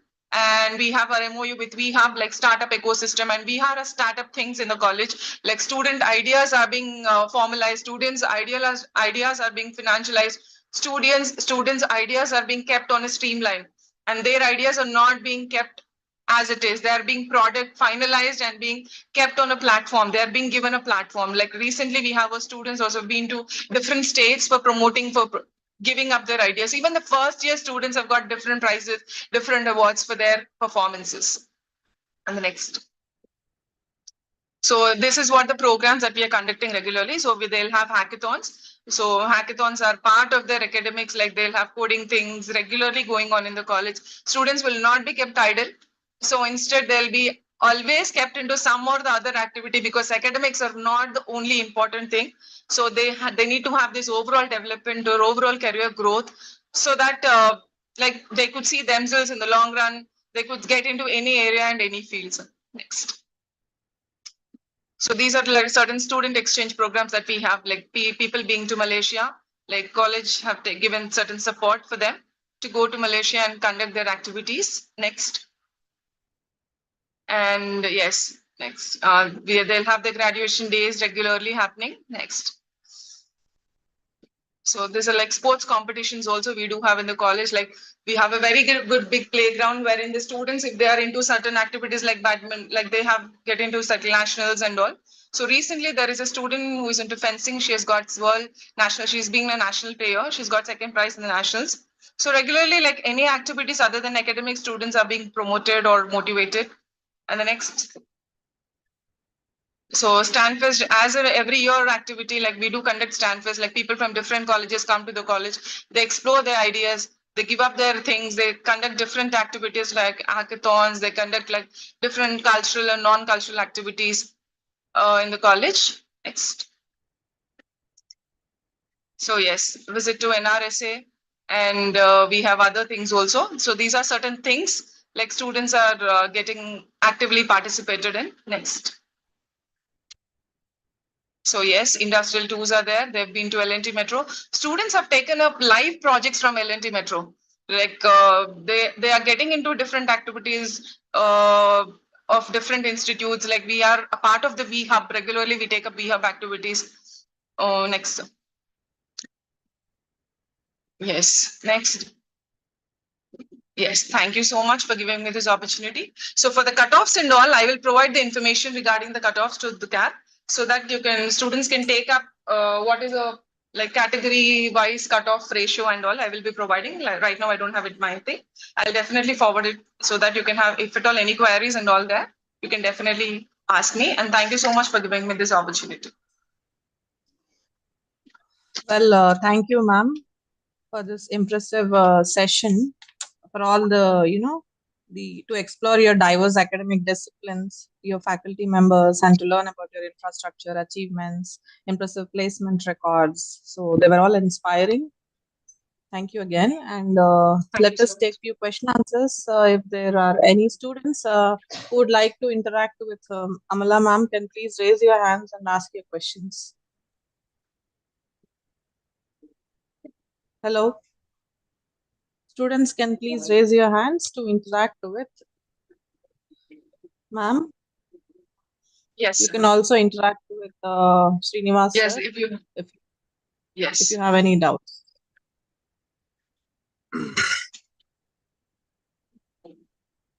Anyone? So I any think it is queries all clear. are being accepted. I hope it's clear. Like if you have any queries and all, you can come down, visit to the college. I'll be available there. Like from morning, like on all the working days. Like the working days, like 9 to 4 would be the timings. You can come down and check out for the what do you call cutoff ranks and all. Yes. I shared the So this cutoff is rank. what the cutoff ranks that we have. Thank you, sir. So feel free to come to the college. So I'll be here guiding you regarding the placements, regarding the minor degrees and everything. So meanwhile, they can go through our website, which is stanley.edu.in. So entire information is provided on the website. And hopefully looking forward. And thank you so much for giving me this opportunity. Thank you, ma'am. So with this, Thank you so much. let us conclude the event also. So it is with immense gratitude that we conclude the TG EAPCET 2025 awareness program, and we take this moment to sincerely thank all the participating students, faculty members, and distinguished experts for their active engagement and enthusiastic response throughout the event. A special and profound note of thanks goes to Sri K. Venkatesh Garu, whose vision, passion, and tireless efforts have been the driving force behind this initiative. Through CAB consultants,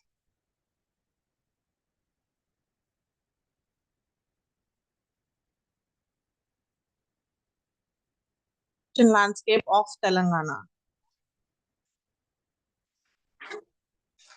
So thank you, everyone. Thank you. Thank you.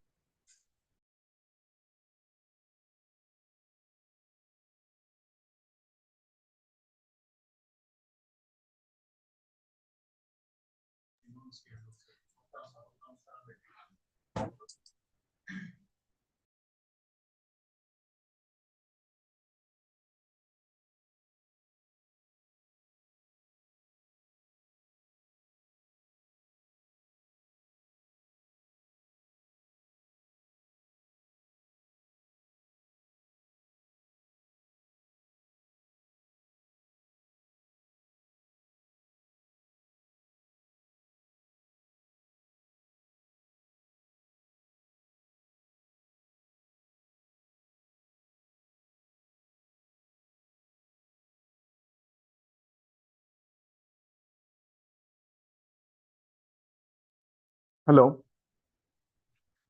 Hello, can you hear me?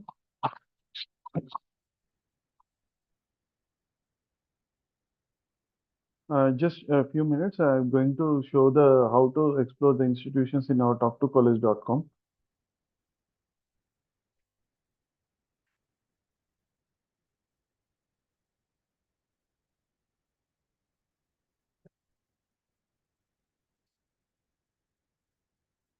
Screen request.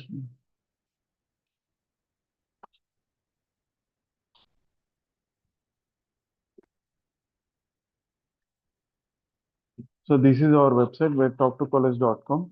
You can all view the institutions, those who are participated in this event, and you can get the information in the talktocollege.com. So these are the list of colleges. And here you can interact with the college directly and check the courses, what are the courses they are offering. And you can apply directly by login talktocollege.com. We have sign up option. You can sign up and you can log in. And here you can apply for the admission. Those who are interested courses are available.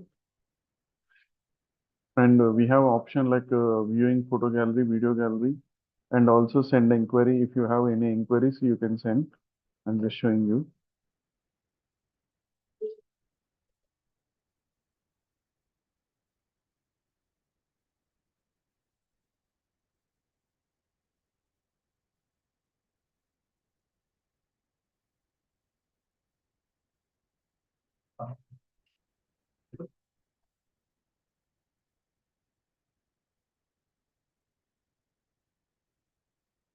You can send inquiry here. What are the information you require for the respective college? And we have option like apply for admissions. You can apply for the admissions which you are required courses for the BTech courses or any other also. So this is the mode of process of admissions related information. And you can view photo album and video gallery also.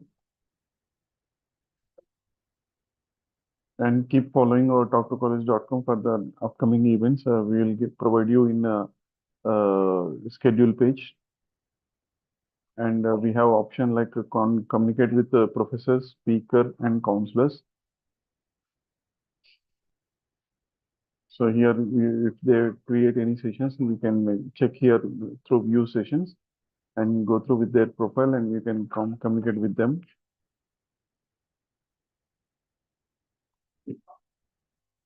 We have mentioned the introduction of the individual counselor, speakers, and professors.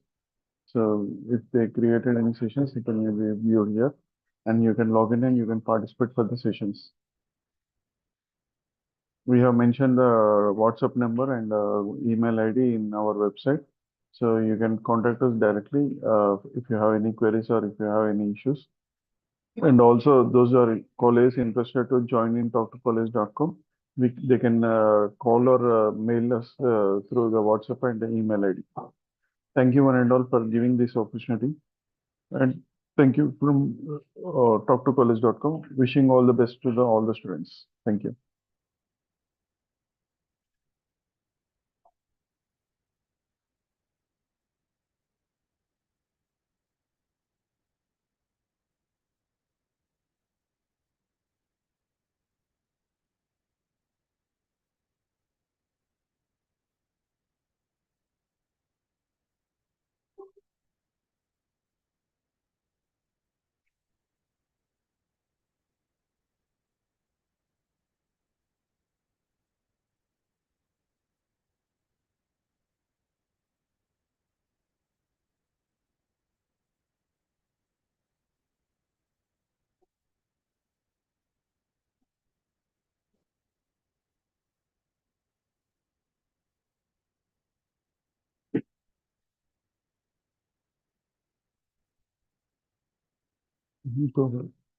Mobile నుంచి